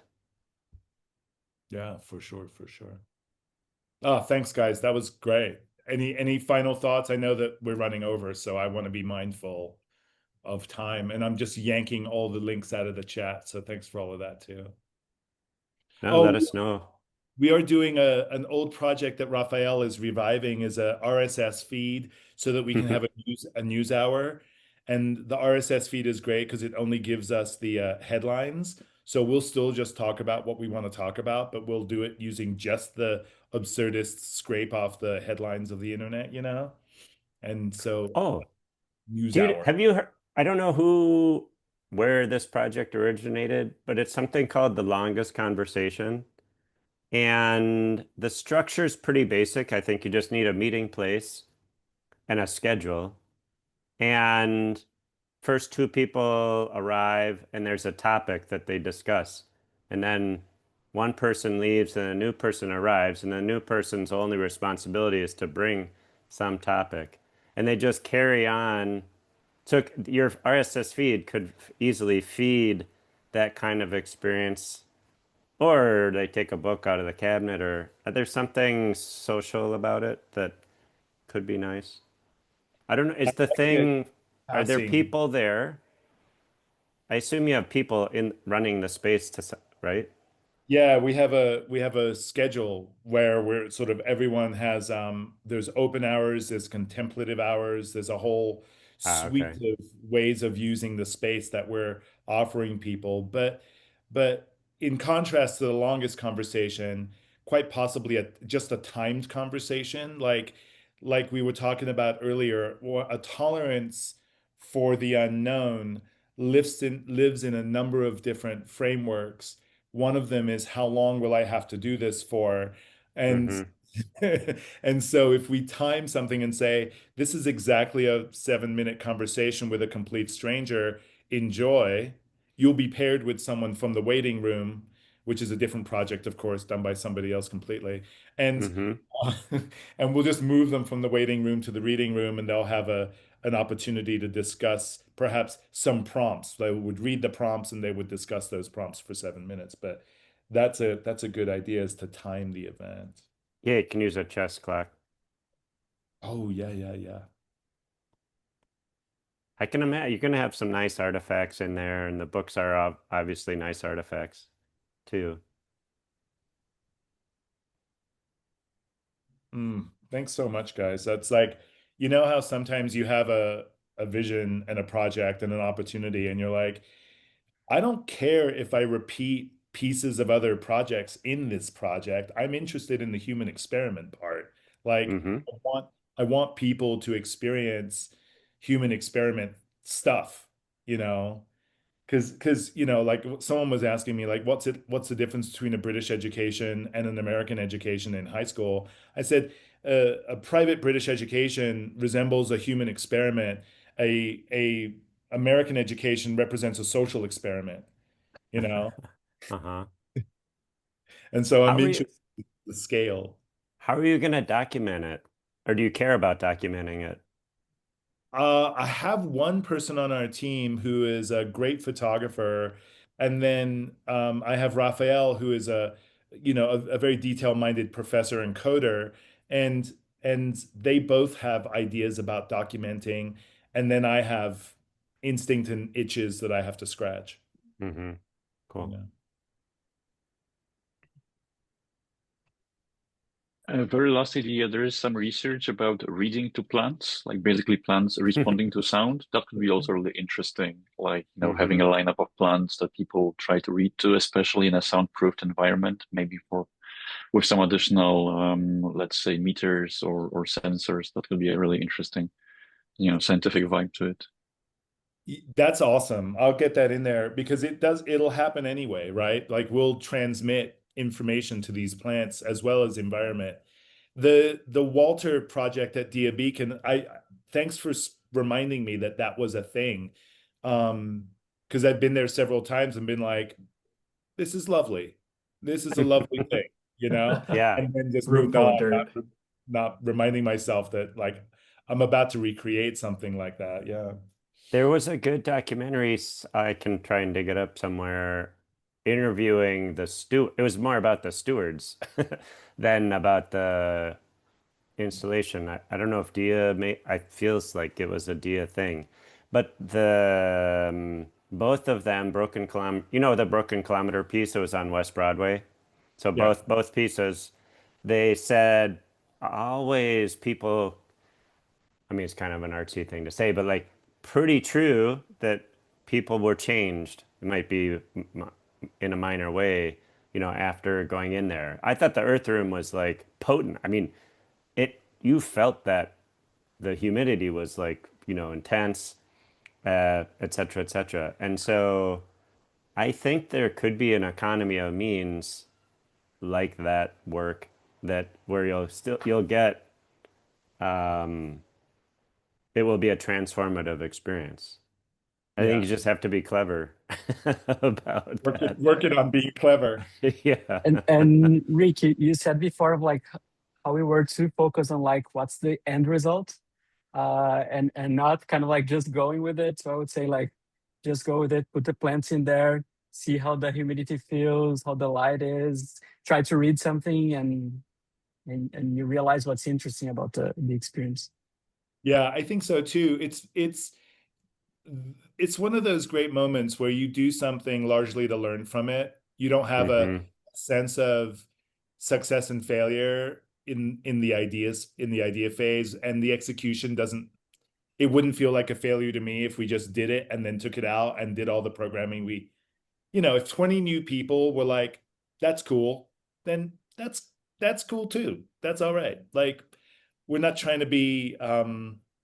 We're not trying to get Instagram famous off of this project. We're just trying to spur some critical thinking and give people access to Dre. Stop it. What's Kidder? Kitten or Kidder? Kitty litter.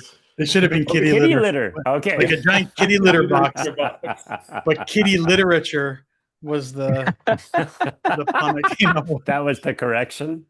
That's so good. Oh my God, what a distraction. That's so brilliant.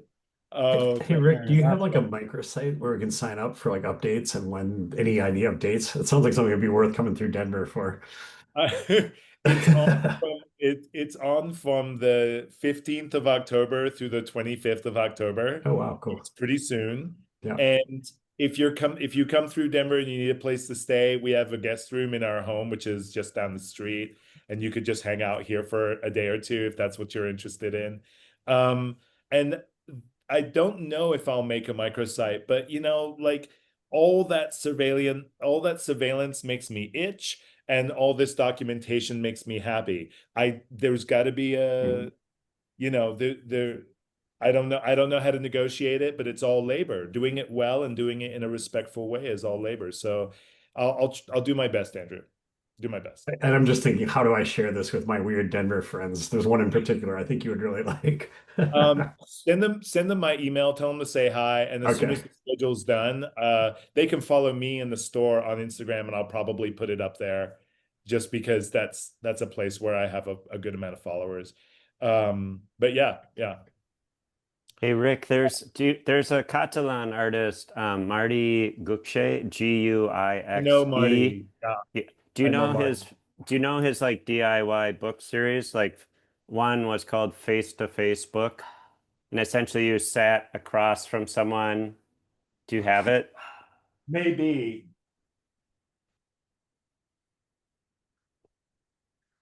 I think it might be downstairs in reading room 1.0. But I'm just thinking the thing you just said made me, I was just looking at that project the other day about, can, people who come visit be part of the, documentation. So like they're doing something, they're drawing how they've met each other, how they know each other, something. So there's a thing getting created. I don't know if it's as much as making nests. If people are going to go so far as to build forts and nests, then they're going to probably do a lot of stuff for you, which would be That's what I amazing. was thinking. Yeah, it's Yeah. going to be pretty. It's going to transform pretty often, is my thinking. So maybe we use some of the budget to do the documentation, and then let the rest of it just happen. Like that's probably there's no internet in the space, which is great for a lack of comfort. So we might Right. have to figure something out, like not live casting, but delayed casting. Yeah, it can be what happened yesterday. Well, there's those like for a while I was obsessed with these the bald eagle cam in Big Bear somewhere. They're like due to have I think they had just laid eggs, so it's like watching, for the hatching. But I mean, I was like, I don't know if this for sure is right now. But it didn't really, I was like, does it really matter if it's like this very second that that cloud went over and changed the lighting? So I think that could be, you could play with that also. Yeah. Hey, Julian, is this also a good use of office hours? Oh yeah, totally. I Okay, mean, good. of course. Yeah, What people working on spreading the word, it's absolutely. Oh, cool. I didn't want to Yeah. feel like I was kind of like taking it in a direction that wasn't really appropriate or whatever. But yeah, I'm so grateful for all the feedback. Yeah. Good stuff. Nice. Should we wrap? It's a good session. Sounds good. Good one. Yeah. Awesome. Hey, Why we do it. Julian, is there I thought you'd automated all the inviting and everything. I feel sad that it feels such a burden. It's in terms of like button clicks, Yeah. it's not that bad at all. Matter of fact, Okay. my MacBook's in the shop. And I could do it all on my phone, but it wasn't fun. But it's Okay. it's not the mechanics. It's the more kind of existential. Emotional? Yeah. Yeah, it's just kind of like, I mean, I I wish I'm just gonna say this. I wish everyone here was like a patron backer, like $10 a month, just to kind of say like, hey, you know, I appreciate this time in the space. It's a great part of the week. And so some of that kind of interjects. It's like, what am I doing wrong? Like, and the thing I brought up to Rick, a friend, a year or so ago gave me a book called Givers and Takers. She's like, you're a giver. You got to be careful of that. You provide too much, and people assume that it's there and that it's easy and you love to do it and why not? It's like, we all have friends like that who are always inviting you over for potluck, but you got to remember in the back of their head, they're like, why don't they ever invite me to their shit? It lurks in there someplace. And so that, my burden is that I'm a giver. I'm not crowing about it because it is a burden because I love doing these things. I was talking to it was a new friend yesterday who I met at a Comfy UI meetup. They gave such a great presentation that I was like, I would love to get to know you. Like, let's grab a coffee. And so we grabbed a coffee, great chat. And in the middle of that, I was like, oh my God, I think I'm just forming another, like group because we resonated around some things. It's like, oh, the Comfy UI meetup is great and we'll keep going there. But also, I wonder if there's a Comfy UI meetup for people who are more artistically inclined instead of commercially inclined. Wouldn't that be great to do that? And then I'd catch myself be like, fuck that. So that's where the burden is. So when it takes me, 4 or 5 minutes to set it up, couple button links, send out a couple of messages, Substack, Patreon, the Discord. I ask myself, it's like, why are you doing this? You know what? Why do you keep I asking think people like, hey, could you just give me $10 to let me know that this is important to you? And if it's not important, why do you keep showing up? well, thanks for making me double check my Patreon memberships. That's important. That's important to be found, right? Yeah, totally agree. So that's my answer to that, Scott. Okay. No, it's good. I mean, I've known you such a long time, and I offer a bunch of stuff also for free, and I'm at this point where I'm like, should I start asking people to like give me money for the thing that I'm giving them, doing for them, or not? And it's a funny space. So I apologize. I don't even know if I've I'm gonna guess I haven't given you anything in all You of this have it. time. No, so I'm sorry. Yeah. I mean, Well, I don't want it to be like I'm not trying to brace. Actually, No, maybe I but should it's do more of like, that. You should brace people like, hey, give yeah, me pay up. Like yeah, yeah, yeah. the gangster in that show I just watched. here's the Who thing. chases people down and cuts their fingers off Yeah, because they don't. That's the thing. There's a lot of shame in Western and the global Northern culture to ask for money, to talk about money, to be in money conversations. There is no such shame in other cultures, and we could practice that. We could practice like sort of knowing that what we're doing is also inculcated in white supremacy. Like not talking about money is because you've got all the fucking options, and Yeah, it and that is exactly why white people think it's so gauche or so crude or so crass to talk about money. And people in Africa are like, yo, I'm trying to build this thing over here. I'm pretty sure I'm going to make some vegetables out of it. You want to help me? Pay for it. yeah, That yeah, and yeah, of course the reciprocity is something which everyone is just like, that's the currency. Is not the currency isn't the money, the currency is reciprocity. And that's a mm, very cultural thing that we could build on, and we could do it here and just create a place where reciprocity is normal.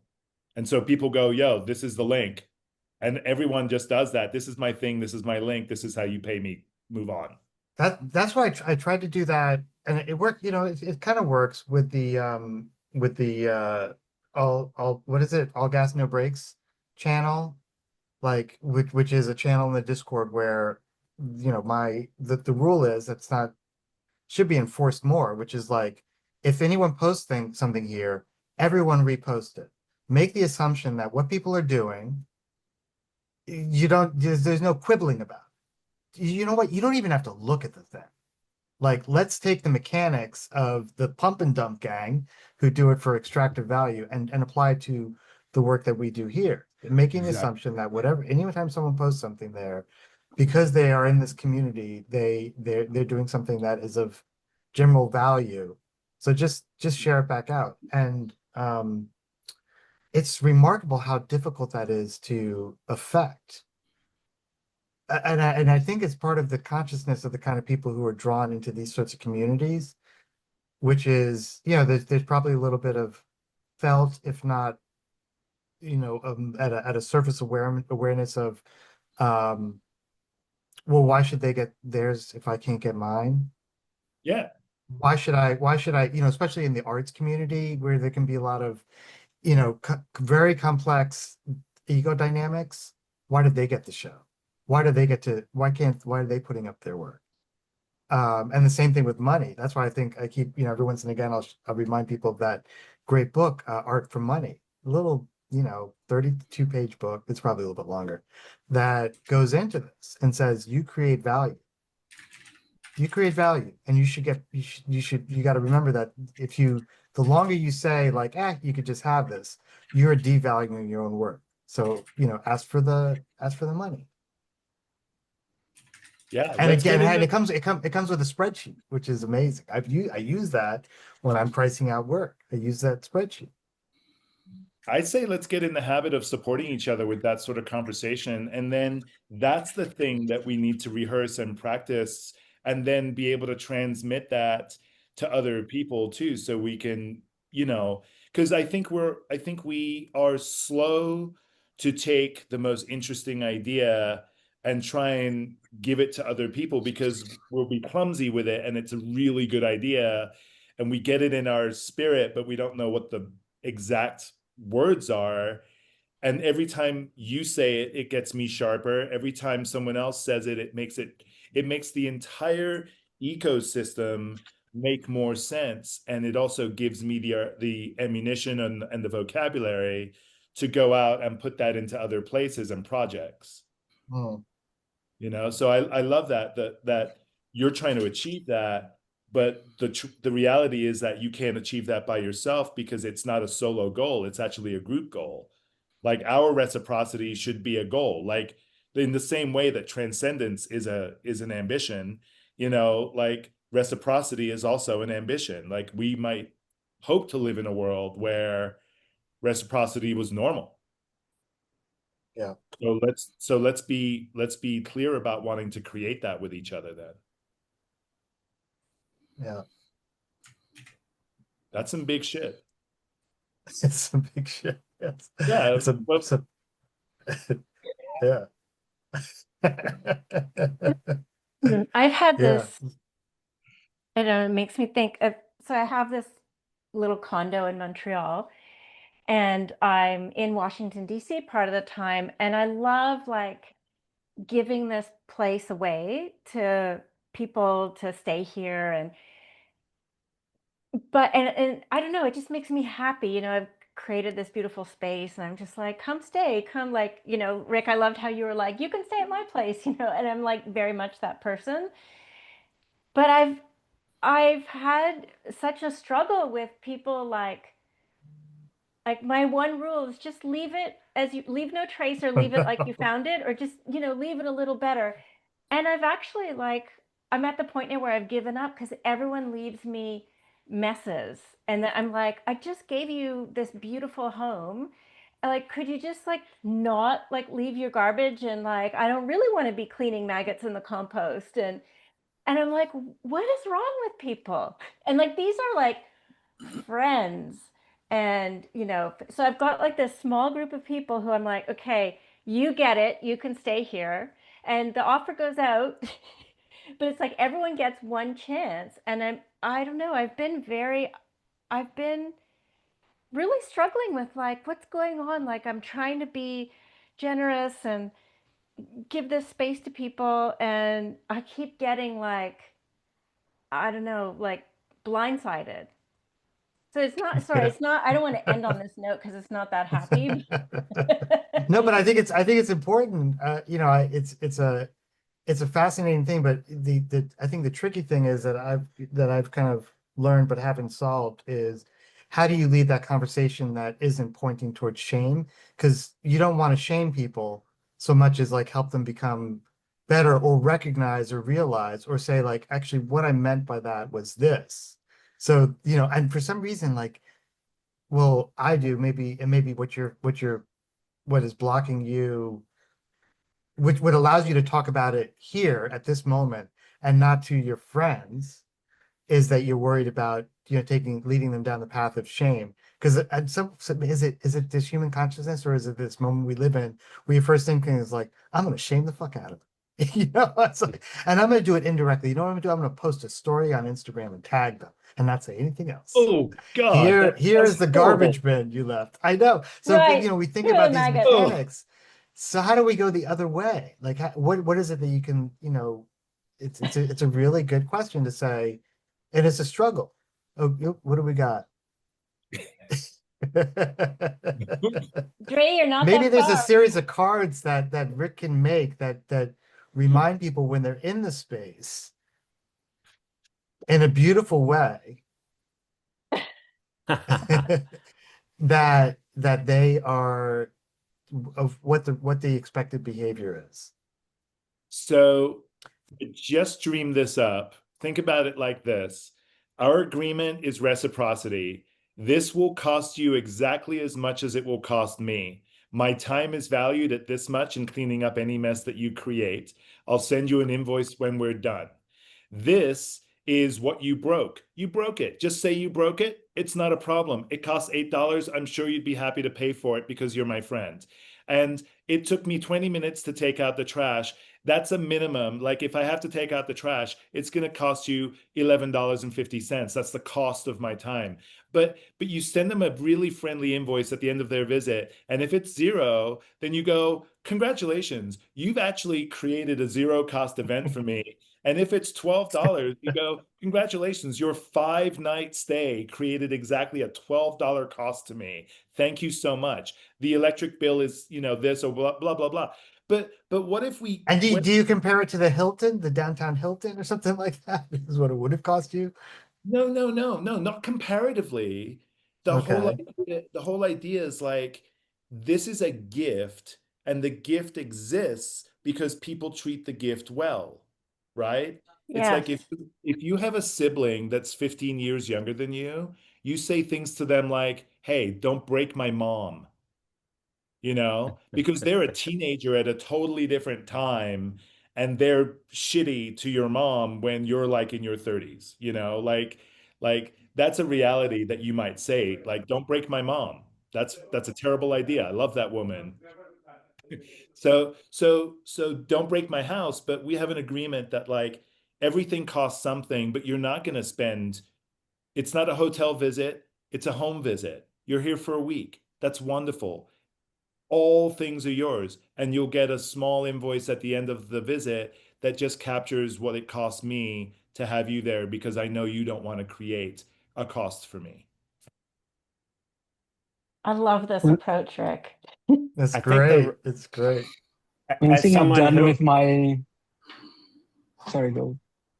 So oh, I just, maybe that's our collaborative project, guys, is that we think of the handbook for reciprocity or the recipe for reciprocity, and we basically come up with 10 or 15 ideas and say, this is the tool I would deploy in the case that I'm having trouble with my reciprocity, I'm having trouble with this kind of gifting, and it's creating challenges, and we could basically solve them for each other. Project? yeah, I sounds kind of great. like it. Letter I press think there permit? was, I mean, as someone who just felt embarrassed because I've known Julian a long time, and I'm like, oh, I didn't understand the pain, or kind of, oop, Airbnb. I just froze. Oh, you're there. Yeah. Hearing you say that, I've seen it in so many of your, I get like double all your messages go to 2 different places, but and so I see you mentioning money, but somehow you just saying it now here, and I'm like, oh shit, I think I'm one of these people.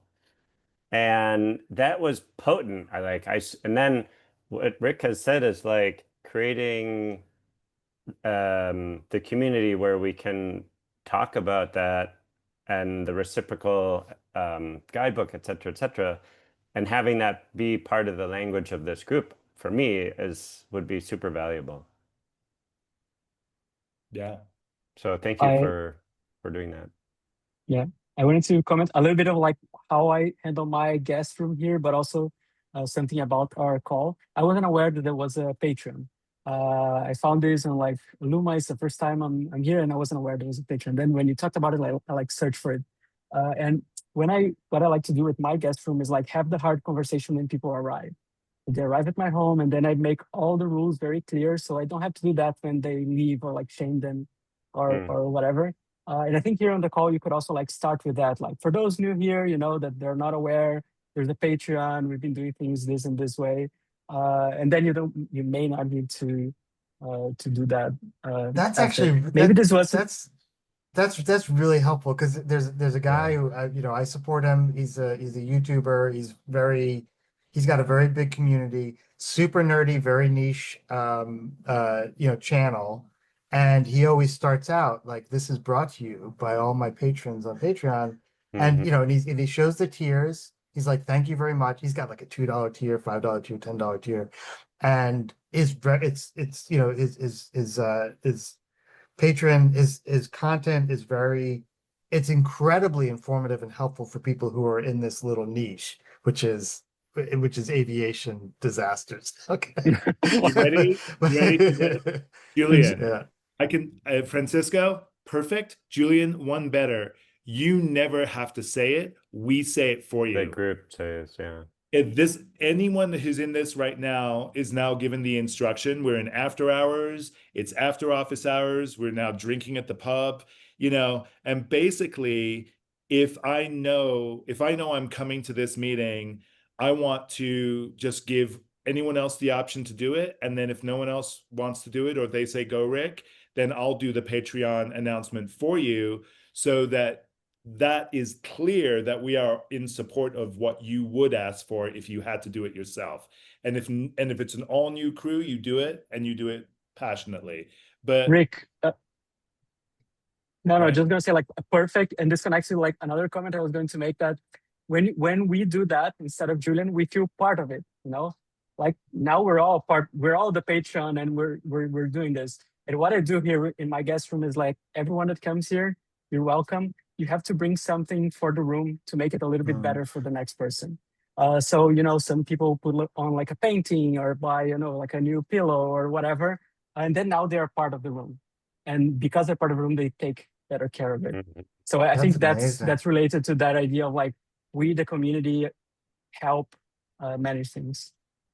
Yeah, the reason I'd asked about the scheduling is like Dre, I think, hosted last week, right? And then I was like, well, I'm happy to help harangue people to come to the thing. Well, So that would be the other thing, I think, you know. So Dre's definitely my go-to. It's because Dre has been here ever since the very first one, and I remember yeah. meeting it when I first met him. God, Dre, that's been like 280 weeks ago. Yeah. Now, which is amazing. And so I know, you know, it's easy enough. But basically just so the Zoom doesn't shut down, I turn the keys over to Dre, as we'll say.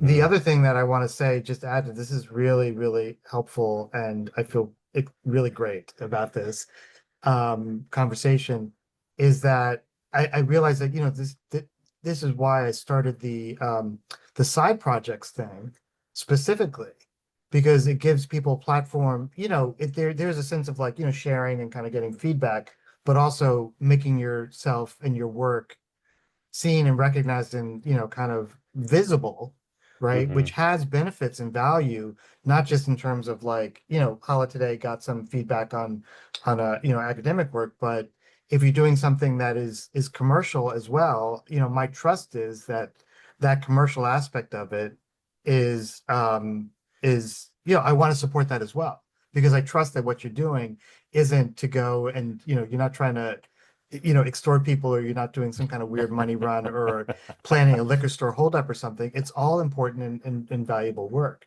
which is why, you know, parenthetically, like, you know, Dre, I was going to ask you if things got quiet, I was going to say like, hey, Dre, could you share that presentation you gave just the other day, right? I saw something on LinkedIn. And I would say that not because I wanted to fill space, but because it's like, here's another platform where Dre and his work and his Never Been Done studio could also share out the work, because this is going to get rebroadcast. People are going to see it and point to it. So I think, you know, providing that opportunity, like, so anyone can present, you guys know how it goes and how it works and what the value could be like, but also just sharing out, you know, that kind of like viral propagation of like, hey, there's this cool room, happens once a week, and people are sharing interesting, cool work that, you know, feels different or enlightened, or, you know, kind of a different format for sharing work. So Just so you, oh, go ahead. Oh, I was going to say, just so you know, Drew shared something in office hours, I don't know, like a couple months ago, and I expressed some interest, and he pinged me in the back channel and showed me what he was up to, and I'm like, this is awesome. So I forked it and I did my own version of it, which is different and interesting. And I have been bugging him for weeks now. It's like, sign up for office hours show and tell, and I'll do the one right. Like, you present your thing and I'll present the fork right afterwards. So if you do hear from Drew, bug him. Say, hey, I hear you got something to show soon. Because today was the day he was supposed to sign up. Okay. And he didn't. So I'm noticing a small trend here, and I'll participate in it as well. There's a guy named Eric Adegard. Some of you guys might know him from the Bay Area. He is one of the early, he was the first art director for Wired. Really, really great guy. He has a place in the south of France, and he also has a flat in Montpellier. And when I went to the south of France, it was immediate, like, hey, come to the house. Christine is like, I have this house in Montreal. I'm looking right now at a house in Brazil. I have a project I'm fixing up in Portugal. I also have a good friend who has a place 1 hour outside of Milano in Casteggio. And I tell you what, if we do this well enough, it's a network. It's absolutely a network with a shared calendar of overlaps. Every single place can house more than one person. We would be able to take this in real life. We could do office hours together. I'm just saying, that's an ambitious thought, but if we solve the reciprocity challenge, right, then what we have is a true network of places. And I know a lot of us could work for a week in another geography if we just wanted to. Like, changing our atmosphere is a good call all the way around. I have a printing press in Switzerland that's ready to be delivered to Portugal. So I'm setting up a letterpress printing lab in outside of Lisbon, 1 hour north of Lisbon. And I have a small printing press shop in a basement in Bed-Stuy, Brooklyn. And then I have this full facility here in Denver, which is available to anybody who wants to play. There's obviously a cost, but if we express what the budget is at the beginning and say, this is what I want, this is what I want to spend, or this is what I have to put in, we really all just, what is it? Have the hard talk first. Have the hard talk on the first day. Like, whatever. We can do it. We can absolutely share resources. We can beat back neoliberalism and all of the instincts that it creates for us to only take care of ourselves. Hey, I'm looking for a place to stay in Bed-Stuy in a couple of weekends. So if you got a printing press shop, I'll stay there. It's the basement it's the basement of our apartment there. And what do you think I'm in? I'm in a dungeon here. I'm in like a yeah. Let's talk about it. I thought you were in space. You what? I always thought Drew was up high. It always felt like he's up high in outer space. Got it. Yeah. It's the orbs. It's I am on a second floor, but I treat it like a hobbit hole. I put my email in the chat, Dre. You can just reach out, man, and I'll do what I can to help you out in Brooklyn. Oh, amazing. That'd be great. Yeah, it's in the chat.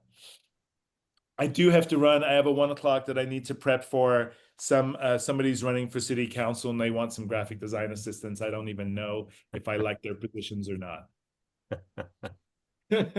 So let me go do this homework. But best office hours. Thanks, guys. Thank you. Julian, I'll see you next week. I'm super See you excited next to week. be with you all. Hey, Rick, I'm sending a woman named Jasmine Rice your way, potentially to help you with your project. She's a real phenom, and you can't miss her name. She's Jasmine Rice. So she's in Denver.